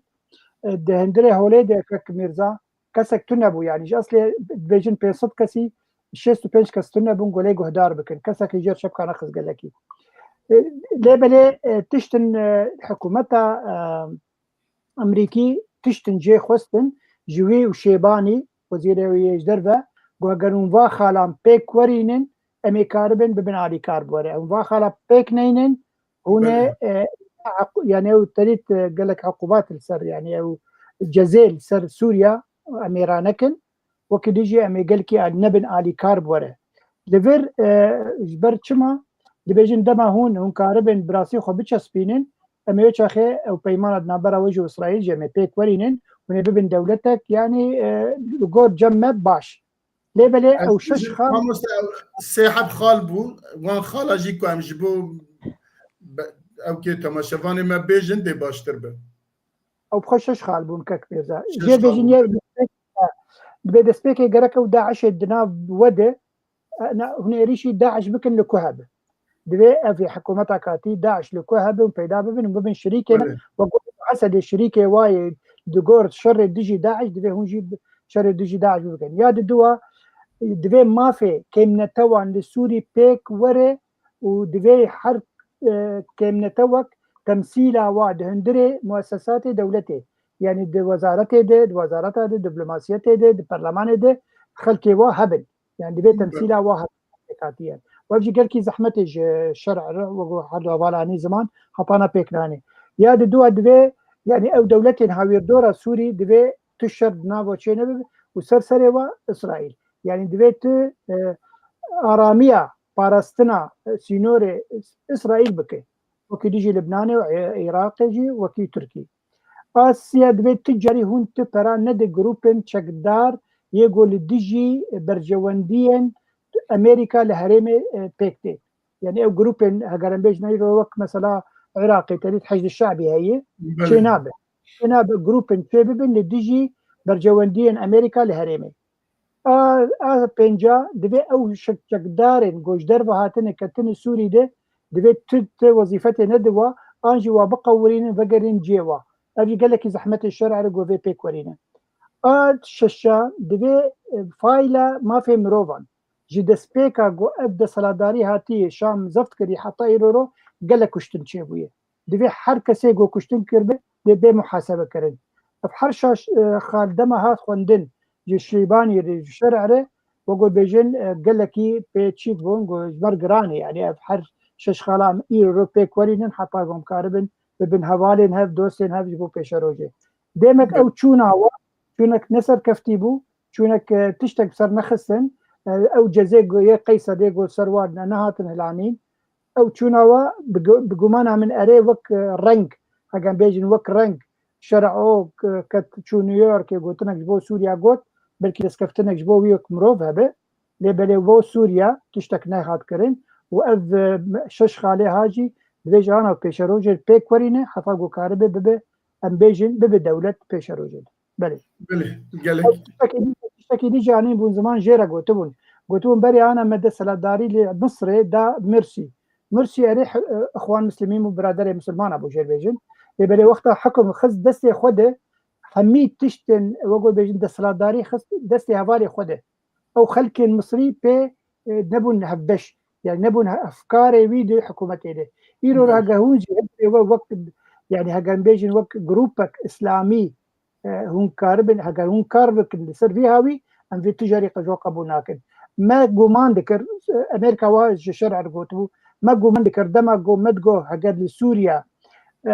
جروبك اسلامي معتدل مودرات يعني حكم بك بلكي بدلي حميكه سي سوري به لي خوياي هون نجبو حميكه سي خلك سوري كاردكن ونجبو جروبا خوتني كاردكن ارجيناي قبول كرن جالي مدى افخالا هذه جنبول بله گلکی سپاس دوی واردن زنم میوانه ما تشتکی دم بیجن یا نه وقتی ماجی کم دبه هدی و هیچ دخال مهنه در بازی وان در ببین باش دبه تنه ورن مسئله هل بجارتنا زنم که دو روز برنا سه روز برنا لسوریه لهنکی دروی بیجن او كي حسدين نكارين تبلي ببا و او كي درزيا ديسا نكاري ببا و هر وها لعالي براويجي بيجن نكاري هالبجارتني بكا لبقشتي نزيكي 119 حب او كا داهل بجارتن او سرانسر سوريا كنت بيجن جيكو كاري هالبجره و هر وقت ده شرع جيب خو هفته كسا لزيده بك و ام بيجي هالبجارتنا كي تشكر براستي اب هالبجارتن دناف دستور واندا گلو قانون كي وسا ياسا كي وسا وك تشتكي وسا تذهب يا تنبو و دوديا ديساي قانون كي ياسا كي كهالبجارتن چوا چبه لكو چبه و كي چبك او كي وسا جهب ويا جي تنبو اجا ابا کو بیژن لهما بیژه چارا جسسه یک بیژن هرما کو ناو او کی سوریه دته صندوق نهاتنه دانین اوا چقاسات کاره رسمی به چقاسات کاره او به هر وقت گوتن کو بیژن هم تبلیبون کم بونه yani بیژن دا استکی ضعف کم دا تبلیغات بونه و بوی اواجی 119 حب پارلمان خو هل بجارتیه و ده هفته حبجی بخواد داینه سر دبت 189 حب زیده جماراوی اساسی کد به 210 حبی زیده کمترنینه ده اوا چوابه و چواب کربه دولت کی یاجی ولات کی کو اداره کی کو لهنکی بشکی آخوی دا نکاریه بچه صندوق داینه بچه هل بجارتنه بکه از دیسا بیجم ورم بام برز ماموستا عبدالباسط از زنم که هم انا کسی هم جی آلین دن روبریا خسر جی برتک نشاندان آلین کردی برتک نشاندان گوتن اوا تیاتروی اوا تشتکی عقلانه نینه و تو بنگه هکویجی تنه لی جنابت نهال وره و اتخوازم بزنم که هون چد بیجم سپاس با مستەی میرزا بڕاستی هەڵبژارتنەی چێ بوون بووی شێوەیەن دەموقرات و هەڵبژارتن و سندۆق و خەلک و هەرێ دەنگدانێ بدێ نەبووی شێوەی بوو بە ئەواکی سکارم بێژم نەتعین ینی چاوە دەستنیشان اختیار ینی کۆمیتەنە هاتە یاکە بلند هاتە دەستنیشانکردن وە کۆمیتەژیش خۆرە خەلک ولۆ دا اختیارکردن و وا کەساژی 2 ساعتادا 3 ساعتادا هەڵبژارتنێک چێ کرد ئەم بێن بەرسەرن سەر هەرێما مایە عەفرینێ ینی یەکی پەرلەما ینی برادری ما یەکی 37 ئانی یەکی 50 تشتێک ئانی ینی ڤی ئاوای وەکە گوتە کۆنفرانسێکی حزبی یانجی کۆنفرانسێکی جوواکی چێ بکەیان نەبووی شێوەی دائیمەن گوختە هاتی خویاکردن چاوە هەڵبژارتن چێبی بەرگۆ هەڵبژارتن نە خەلک سەر عادا خۆیە نە خەلک زانێ ئەو ڕەکلامە ژێر بوو دەمەک درێژ یانی بی شێوەیە گو عالم هەموو حازرە و دەنگدانێ بکە ڤی ئاوای گو برەنگێکی ڕەنگە وەڵە پەرلەمانەکێ وێ هاتیە دانین و ئەو دەوەکتە گوتی هەفتێ کەژی وێ سەرۆکەی دەمکی سووریاوانە دەستنیشان بکەی باوریامدا ئەو پەرلەمانێک و بێدانی وەک نەفسە کۆنگرێ نیشتمانی دیالۆگی هاتە ئاواکردن وەک چاوە پرەنسیبە ڕاگەاندە دەستورێ وەک چاوە حکوومەتە دەمکی ئەفژی بۆی شێوەی لێت بەهۆریامدا وێ پەرلەمان ڕوونێ وێ دەستنیشان بکە وێ گوتنەکێ بێژێ و دوور دەجی تشتێ بریارێک و سەرۆکاتیە سووریایی بێ وێ بابێژێ هەندرێ پەرلەمان و ئەرێ بکەن ینی دانوستاندن و گفتۆگۆ و نیقاش و ئاخافتن وەک چاوە ئارکێ پەرلەمان چییە بۆ محاسبە بکەن بریارە دەرخن تشتێ نو تێدە گفتوگۆ بکەن ئەوانە بەهوەڕ ناکەم پێک بێ ئەس چ بێژم ینی شێوەیەکی نووە سووریا و هاتە ئەرێکردن قیبەلێ ڤان وڵاتێک و سووریا حکوومەتە دەمکی و سەرۆکی دەمکی سووریای ئانی ئاواکی ڕێژێر بەکردن ڕەنگێ پەرلەمانژی وێ ئەو بێ و ڕۆبرۆ وێ ننگێ خۆ عەرض بگرێ و بەردەوام بکێ و بەرە کی پشرە چت بێژێ بەرە بێژێ و ئەوێ وەکە خۆ بکن وێ بەردەوام کن وەک چاوە هەوالێ جوان گوتی ژ ئاستا ناودەوڵەتی و دەربە پشتەوانی ژێر هەیە ژێرە گرنگە هەندڕ و چه هەیە و دەستورێک بۆ هەموو ماف مرۆڤ و مافێ پێکهاتەیە و شەکلێ حکم شەکلێ دەستورێ و چاوە دەستورەکەن و ئەوانە بەهۆریامدا وێ زوو و پێک نێنێ وێ وەک خۆ بێنێ هەکەر فشار لێ ببن وەک چاوە مەگوت یان ئیرۆ پێشەڕۆژە سووری دەوڵەتێن هێز هەنە ئەکتەر هەنە بۆ کاربن سووریا ڕەنگی سووریا پێشەڕۆژێ چاوات بێ و حتا ئیرۆژی گەلک ناکۆکیەن هەندڕێ سووریایدا دەربی سووریاجی مفاوضات و مقایدات دەبن دەژبوونی لە هەف بکن لەسەر سووریژی تشتێک و هەر یەک وڵاتێک دخوازێ وێلگۆری پیوانێ وی مەشێ دووردا دموقراتیەت ناوێت دیموقراتیەتێ و سلوگانی دیموقراتیەتێ حتەنها فەرهەنگا بێ حکوومەتە دەمکیدا بڕاستی پەیدا نەبووە و نەممکنەژی بووی شێوەیە لیبەرال و دەموقرات و علمانیەت و کاربن سووریا کە ولۆ لە ناوەندی و فدرال و هەر کەس ئازاد بێ تێدا بەهوەڕ ناکەم پێشەڕۆژێ سووریا کە ولۆ بێ ئاواکردن هەکەرنە دەوڵەتێ مەزن بە هەورە رووسیا و عمومەت یەکیتیان نەتەوە مەجلس الئەمن بریارێکی دەرخێ و دەوڵەتێن وەک تورکیا وەک ئیسرائیل ئەرێ بکن نەممکنە سووریا بێ ئاواکردن گۆری شەرت و مەرجێ خەلکێ سووری دخوازن لێ بەهۆریامدا وێ سێ چەند ساڵێ درێژکێ گۆری بەرژەوەندیên حکوومەتە دەمکی یا گۆ ئیرۆ هەری گرنگ ژێرە اختیبار هەکەر اتفاقاتی وێ ئیسرائیل خورتی بە هەورە چوون ئەو هەموو تشتێکی وێژێرە سانەوی بن لێ هەری گرنگ ڕازی بوون ئیسرائیلە بەێ gelek spas birêz ciwan bi dîtina te şer'a dizanibû ku li gelekî ciya nikare sandiq dayne lê dîsa jî wek kongre ça kongre pêkanî رابو هلبجارتنی جی پیکانی و زانبو و هر وها پارلمانتر یا جی نامزدین که دهاتنا هلبجارتن جی اوانا بیجینگا خدا او کرن و بخواجی تاین کرن اوانا درخستن سر صندوق وانا دانه دنگدان yani تخوازه دورده تخوازه چی که yani براستی تخوازه بیجه آواز دولاته که دموکراتم و من الولاته خو هلبجارتن چه کریه و اوا مجلسا من اوا پارلمانتویا من اوا جی قانون و اوانا نا درونن ایجا قانون و یاسا و دستور ولات جی داینن جناب تا چت بیجه بوی باشه گلک سپاس بری گورو از يعني توازم جبوت تماشاوانا از هنكي ولو زلال بكم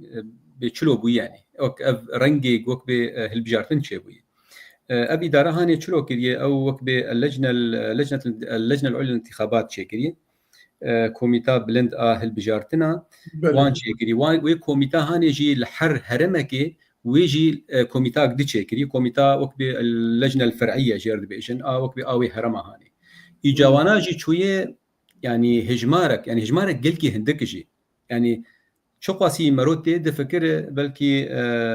كاك عبد الباسط جي قوت يعني قلكي هندكن يعني نمعقوله برلمانك تشيك كسن تيك بيني قدنك 20 دنگ انين 30 دنگ انين ملت سوري دورا زيدي 20 مليون 22 مليون انسان هي يعني كسي كتني فان هالبجارتنا ده بلكي 6,000 هن يا تنن از باورناكم 6,000 بلكي تنبن يعني قلكي هندكه يعني قلكي هندكه بنلياقي دولتك سوريا نلياقي وي دولتها نو اق ام دخوازن ابا بكن يعني جبرلوجي شخد سدو ده كس جرك بين نقاندن تشتي خراب جي دبي مثلا هاني انه هرم جي يعني او هرم رقاي هرم سويدا وهرمي كردية حسكي أفاناش خونكتني أو مثلا برچبوني جي برتردك يعني برچبوني دناف سوريا دجي وقت تشتيق أنا هين دوربوني برتردك مثلا دجي يعني حفتي صديقة أف إدارة هاني وعندنا قينة يعني تيخو يعني كرن يعني نتهني يعني أبي دجي وان أو نقاندنه إجا نولو تنيجي حتى وقت حفتي حبجي ديسا جوي كوما هاني راشتيه وديسا اوان يعني وقت بيجوان دينه براستي يعني مثلا نتجي خديه لتيخو يعني كرن سر برساته انه چما اولو دكن خويان دبي كسن چه ببن يعني وقت هيئاك دبي چه بب بچكي وقت بصورتك قانوني بستينه تبقوا امزانن يعني تشرعيتا وتنيه جبوك تشنا بريارنا بدي يعني او يعني بيتر اف مثلا شكليه جبو بريارنا بدش بو مسائل قوانين درخين تشنا درخين انه بيجي مش برلمان درخسي غافانا في برلمان تي قوتن بلكي جارنا كسن جيجي جبيرات كان انه برلماني هاني تشلو دركتي يعني تبقوا برك فانس سامروش بيرانك يعني بتر ابد صافش بري جالك سباس ما مستعل باقي تشد بيجي بشتي هردو ميفانا براسي قالك تشتنن بيجن اوكي زانه کت مرزا دسپیک یعنی ملت سوری 14 ساله شورش اخوا بندی گو حکومتک ور سر د سلاداریه ديمقراطية شبابه او هالبجارتين خوشك زلال شخل كيرة شبابن وكاربن حميك خلف تيدي بجدار ببن افتشين ابو هذا دوا يعني رو في برلمان اف هالبجارتين قو شبو امبيجن نيفي ملتي سوري رو جدر في سوريا يعني امكارن بيبي حفت 8 مليون بكي ماسي الجور هجمارة دولة يقبوني 8 مليون شحفت حتى 8 مليون سوري جدر في سوريا او حمي بجدار نبون وكسد هندري سوري ديجي يجو هبن او جي بجدار نبون وجو حردو هبالاني زمان بس جروبن هاتن البجارتن بوقتها يعني هاجر بيجن مثلا عفرين زور مسر انه يك شخصك ولا سي وحفت نافانين وسر كتيب ويا اندامي برلمان ليفر بري دماك هالبجارتين برلمان تشيبون دقوتن كسي كو 100,000 او 50,000 ناف بونين نابي اندامي برلمان لقور هجماره مثلا نرويش 5 مليون والهريمه قوغمدي دبي 100,000 ناف بين حتى قول نابي برلمان فشاو برنگكي وي خستي برنگكي جرنگا بري انا جماني بو زمان برلمانك تشيبك لقور خو لقور مقياسا خو يعني حتى دبيجين او بخل برلمان النابي برلمان دبيجيش بو خلك سوري راضي بك او مجلس شورى مجلس شورى انجمن شورى وقت تماما شاولي السعوديه مجلس شورى هي وهذا مجلس شورى الوربك السعوديه مجلس شورى بفيرنجيتي هالبجارتن ملك وقو انا شرع جي حفتيك سي تناخوا ملك جاوجي حفتيك سي هالبجير بتناخوا وكي ديجي جروبا شيت كوميتا شيت كل هريمه كسن مثلا نافدار خوياي او يجي دخل برلمان دخل مجلس الشورى بفيرنجي مجلس الشورى شيء شو مجلس الشورى شيء جبو حرده ولا جاني زمان او قرار برياري جو بدل البيشروجي يعني كارب بريار نواج برلمان دركت وبرلمان جو تي في بريار هاتي كرن وبيجي خطورتك بيجي يعني خطرك قال لك يمزن هي لسر كردا كارب بيشروجي هناك انسان كرد درباسي في برلماني بكن وقت ديكور وكتشتن يعني ديجي ما في ملتي كرد كارن برياري بدن دهني برلمان مثلا بجن نافي جمهورية عربية سوريا قبول ناكل أبناف هذا أو نفتيش سباندن هندري برلمانيش بر برلمان يعني ببراني أقع عرب بنجي حتى كرد النافادي أوكي خلاص تم قبول دكن لا مركز النافندي دفيت شيء نب أبدا دي سوريا هذا كارد هندري برلماني بيجي كورين ما في كردا وكا أناتومي بخازن تجاري ناي قبول كان بيجي بيكوري أفخط قالك تشكي قالك خطره وي قالك برنجك زيرك شو مسألة دما جو كرجة دور كرن وقتها دور كرن أو دبيجي مواجزة كري جبر جو نكتن بن سيا بسلاداريا شامي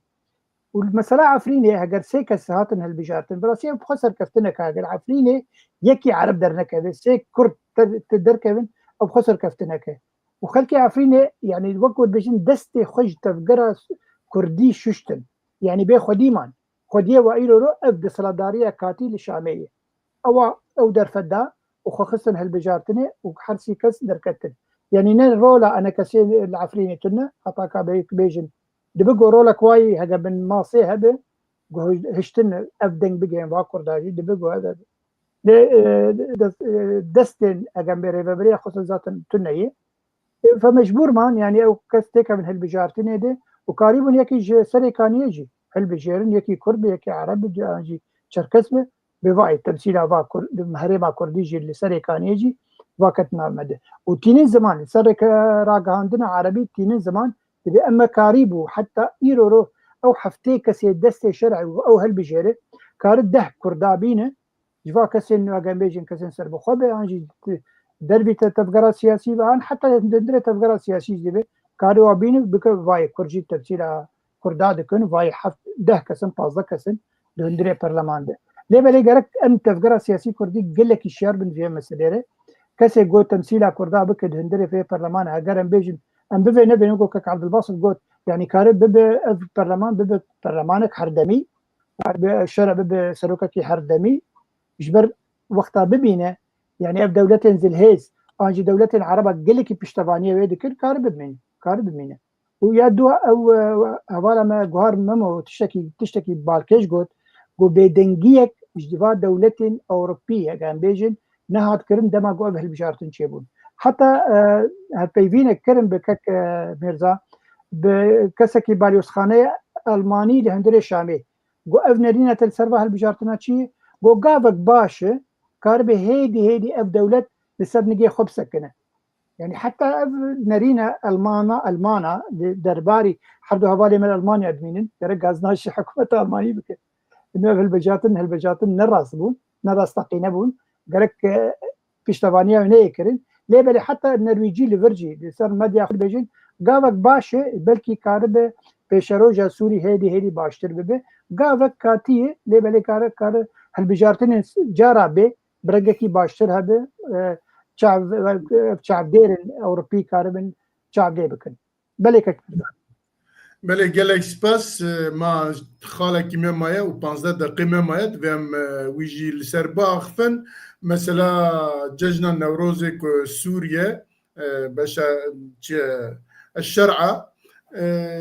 لغور خوا روجن باتلانا ياجي روجن تعطيل روجن فري بيجن لغور خوا دولتا كده او كريا لغور دولتا خوا لغور منطقة خوا هناك الروجا دانيا وهناك جي اي تشيس اداره عوله بشار اسد انا جي درخستيه لدوي دا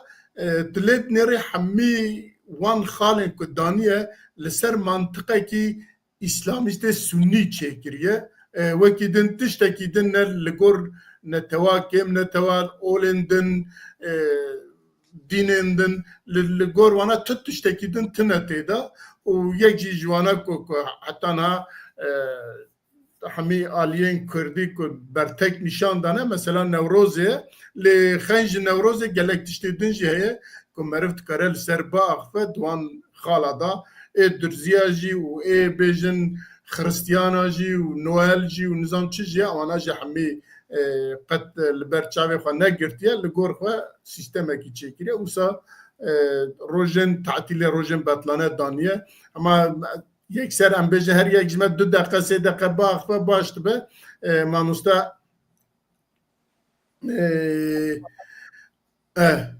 كرمك عبد الباسط سپاس بك كامل تخوازم لك بس خالك دقيقه كيولو سر خالا ما مستا عبد الباقي بيجم ما مستا عبد الباقي نكي أصبحورم أوروبا د شركي خويا وناخويدا وأولويات جيرهنا يجي شري أوكرانيا ويكيتيا أوروبا وبرزغريكي وا ياد دوا غزة جيرا مهمة ولهاتنا عرب وفلسطين وإسرائيل أو أنا أولويات جوارا سوريا دمينة هاري جرين جيرا شاوا بنابري الباخب بكشني سوريا خجوا خلاص بكي باري هاري جران سر بشتا أوروبا وتايبة ألمانيا إيرو أف بنابر شاوا بشاميرا تكليا بكي وخسكا بقريني داش بوي هندوري خوب باريس أذكر في بيجم يعني أوروبا يعني هي راس يعني أمريكا يا إيران بيجن نبيجن راستيا بشاروجا سوريا لهاكنا سوريا تركيا إسرائيل وأمريكا هلبت دولتي خليج أوروبا جي وقت شاوا إيرو رونشناوايا كنداوي أوروبي لهب رونشتن وبيانك داقياني يقدر قصدن بيقومان هريكي شوية كي رولاوا هيا لهري جرين أكتري وفكتري هري مظن 3 دولة يعني إسرائيل تركيا وأمريكا خوازم بيجم سر نوروز وكما تشاوا دسبيش ما جابيكر وما جيرا بريا ويجود راسي تشكي خرابو يعني تشكي بتوجكا نوروزا كنتوية سر آستا دنياي سر آستا يكيتيا نتوا سر آستا سروكي أمريكا نوروز دبينه نوروزا كا اشتيايا جبو آزادية بيقوم مخابن ائتلاف دجي دو بوزيسيونا سوري دجي وكا روجكا فاكانسي عطلبو يعني هذا دانين ودوردا قوتن دهاتا قوتن وبشيوي كرديجي دهات قوتن بيقوم مخابن إيرو سروكي سوريا بريارة كده دخي نوروزا قو حافظ الأسد بن فشارة داد بن مشو خبات وبرخدانا كردا الكتخي وسليمان آدي والباجاري كردستان سوريا لهمبري دكتاتورة كي نوروزا قنشمان إيروجي مخابن بشتي 14 سالاش كار وخبات وبرخداني وخويني إيرو سروكي دمكي سوريا بأنفاق بحساني إيرو تشتيقو حافظة صدقوتي أو جي بيكتيني ناوی نوروز يجيب كارنانية مخابن أوانا براستي دلامت و سيجنالك بشروجك نقش بيني هاي اسكارن في بيجم لي ناو نسروكي حسورياي ونقل لي عرب تباي نكار نوروزا وآلا كردي ونوروزا كردي نسري كردا وروجا كردا بيلكن أوانا براستي جي لي نشانك و أف رجيم و أف حكومت براستي خنادي بر ما في نتوية كردي وكسيجي غير خبيبة قبولناكي هكر فشارين دولي وبتايبة أمريكاني براستيجي وتجاري خنادي بر ما في قال كرقونا بس هذا قصدي هذه حفت هذه قصدي بله قالك سباس بريز جوان ولي جنابته لقور خواه ما قلت شرعة شخرا روجين بطلانات تعطيلات شكرية ولقور منطقة سلسله اسلامیست سنی چکریه تن نتواکی کم نتواکی لبرچاوی خال ای سوریه کدنا سینور دولت ویدا کوسات حسبینه نگرتیه برچاو وش خرانه که او کریه ل باواکی ريفابرين كورد الرجاوي كردستان وك انا كسه وعاليه دنيجي ريفابريا وخسج وكسن هنا كسن سر بخاجي فيا بروتستوت كوتشما ججنا نوروز يجي وك او كي ندا نشان اواتي اشارات جبو كوت او كي كردان لباشرعات تنيا جبو جنابته تشبيش قالك سباس براستي جبرجو من المانيا دجين وش خدمك دريجه من الفيدا كان مرود بينا بخلق تشاوا دجين خلق شلو تفكرن يعني وتشتيق از يعني مرو شقاسي لسرد ساكن جينا جيوي باوريه كما ملتي ما يعني وكبي او كسي يعني وكبي روجلاتا نافين كما انفهم ناكن انه شقاسي تدورا قبول بك وبيتر ولاتي ما خوشتر بب يعني دنارينا مد يعني نشرق ام كردن يعني انا ام نمونه وكبي يعني هرما كردستاني ام بك النمونه تدبينه بعربتي دنا تدبينه فلتي دنا كريستين تدنا ايزيدين مسلمان بحمه رنجي بهدور الدجين يعني براسي مثلا برياره وكبي فرمانا قدر خستن ووكبي مثلا نوروز بفيرنجي لنا نارين شخوا اوجي وكبي مثلا بيتر بردواميه دوي دور خستنا بيكاتيه سوري يعني شخوا مثلا او ججنا برايما ايزيديجي وكبي شخوا تدي ناني نزمان واديجي وكبي مثلا اي سوريانيا جي اكيتو ناني زمان يعني وكبي بيتر اف وك سياسه كوانه لكن وك من نتيكه مخابن يعني ابا نم نتيه شخوا تدي ملتي كرد تجاري في مثلا قبولناك وهر دنوروزي دو اغري خوي خينه ايفاراوي ونوروز اخوا ولدار خينن يعني كاس نكار بمرينه لجارنا جي شخو مرو تدي الوي هيفي يعني هيفيان مرو دوي هيفي داي اف اداره نو جويج خور فهم كربه مثلا سوري بفيرنجي نكار اداره بكن سوري بفيرنجي تشينا بجبمين يعني لوك مقود يعني خويا يوك بمجيوان زيدي ولو يعني قبولناك يعني او مثلا كسي جنو خو قبولناك وفا مسلاك نباش براسي صافي بله ما مستعل باقي زورم باتا خنج كردا بجن كم نتوين دين وك مسيحي وك يزدي وك درزي وانا كسا كي جوان برتكي وها نشان ندان بس كرد مثلا نوروزي دا ويا كرد دبيا كرد مثلا يزدي دا جي دركتا بيش او كي قومكي رسانه كردينه دبيا السروانجي هناك تشتاب قوتانا اللي بس مثلا نوروزي دا جنابته تشبيش بله دبيجم وقتجي يعني زمان مثلا فكري واي سلفي او حرتم دولتي دنوك دولتك مسلمان شينا بتتوع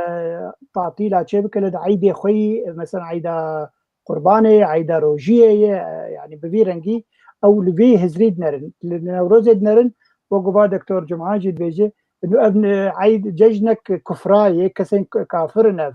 كسن يعني نمسلمان مثلا كولي مسليد نرن براسي ابجي نحقي واي هجر او ببن صلاه دار جبو حمي كسن سوري دبي فات شتبر بتشع بستينن مثلا نوروزي يعني جومانا من او هزري دهندري سري كوميتا اف صلاه داريا كاتيده او دبيجين ابجي خالق جرينج الجم كردا امي جنجشيل سر بكن حتى قوم بكن من نت بدن انه اوكي بلا ججنا نوروزي ببروجك تعطيلي ان روجك ازاد يعني او جنجشيل سر بكن او في خصنا دستي خده كوكوتو روش كي روجا بكردار جنجشيل بكن سر ما في كردا بيجي بكن خالق جرينج بكن منتك بندري كردا ده هست هر وقت يجي يعني حردو افادا جاني زمان او تقليدا ريجيما بعزك يا شوفيني او تن نتوى نانر غيري من نتوى عربي او ناخذ تنتو بيب نافكرن دهندري ندستوري دي ندهندري بريار سلوكاتيه دي انه افكسين هاجي من نتو دهندري سوريا حنن سورينن بس دسلا داريا هري مزن تدستي نتوى يا هري مزن دي ياغو او عربن تشتكي بالكيش يعني عيدا نوروزي وكا هفال دكتور ماموستا عبد الباسط يعني زمان يعني حتى دندري نتوين يكبوي روجك ناف جهاني يعني دحضر ودها هاد بريار كرنج او روجكي وك رمزكي جر يعني سمبولكي ازاديه ورزقار كرني ججنا نوروزي يعني اگر لوی مسئله تری بنریانا گرک مثلا نوروز بچسپاندانا دندره و بریارا گواتیستندن ایرو تشتکی بالکیش هات کرن که میرزا تنیت ججنا نوروز مصر نابد كن شم النسيم جو مصر قوتية شرع تشاوت في عيدي جناب عيدين في نشتماني تدردخه دفيت نابي نوروزي بي انجي بنابي شم النسيم دفي افروجك تعطيل الجمت هابد هندري سوري ده يعني تصور وقتها مصر اعتراض اخوكريه وقوت قالك خلكين هندري سوري غيري كردا اعتراض نكرن سرفا بريارا بێگومان یانێ هەلوەست وە گوتەژ ینی زمان هەلوەست مەژی وەک یەکیتیا گشتی ئانی بیسکار و ڕۆژەمەبانین کورد لە سووریا مە هەلوەستێکدا خویاکردین هەگەر شەرع بخوازێ ئەب دەولەت بۆ هەمی کەسێن نیشتمان یعنی هەندرێ وڵات دەبن یعنی بۆ هەموو وڵاتیا بن گەرەکە نەورۆز بەهاتانە بنافکردن وەک نەتەوە دووە لە هەندرێ سووری و حەق ماوقی وایە گۆ vê roja xwe tadîr bikin bi wî navê bixwe digel go navê 21 adarê kiriye ew kiriye tatîl bes bi navê cejna diyê cejna dê yani ew roj bi navê cejna dê hatî tatîlkir hatî tatîlkirin di gor heger wan vegerin sîstema an jî dîroka kevin ya Sûrî ne duê rojê deyî lêbelê Hafız el-Esed ew mesele anî ziman ji ber ku Kek Slêman Eddê yani xortekî delal hat kuştin di Newroza 1900 نظام عبدالباسط بین بیران 86 88 باور دکم 86 هات کشتن دن قصر جمهوری قصر حافظ الاسد جبر بیا بکر روجا 21 مه کر روجا تعطیل اجبو ججنا دی نه ججنا نوروزه وکی دیجا انا کسی بیانک باش درخستیه او هلوسا خدای خویا کرن نظام ریوبریا خسر چندی هلوسا خود درخست من ندیتیه لبله تشتکی گلکی خراب بو گو افتشت هات کرن بگمان او تخوازه همی پاکیتا کردی همی به مناقشه کرن نابرا کردا و دسلداریا شامی افجی خالق جیبه و خالق بمنت بده کردا بله بله گلکی سپاس جبو جناب و جبو عبدالباسط حسن کبو میوان ما هروا جوان ولی و هروا سپاس جبو تماشاوان مكوا و 2 ساعات بمرانه قداريا ما عبد الباسط حمو حمو قال ببورن عبد الباسط حمو قال لك سباس جبو تبنيوان سباس جبو برسو وبرسبيوان وحتى برنامج كيدن بجنب خاطري وش من خوش وهر وها نوروزی کل پیش پرده 2 ساعته که داریا مدکه زیده تر و طبعا نجاج و دیگه کومنتاری خوشانین زمان سپاسی و مجواره بله مجواره کن سپاس خاطری ای بار باش شب باش شب باش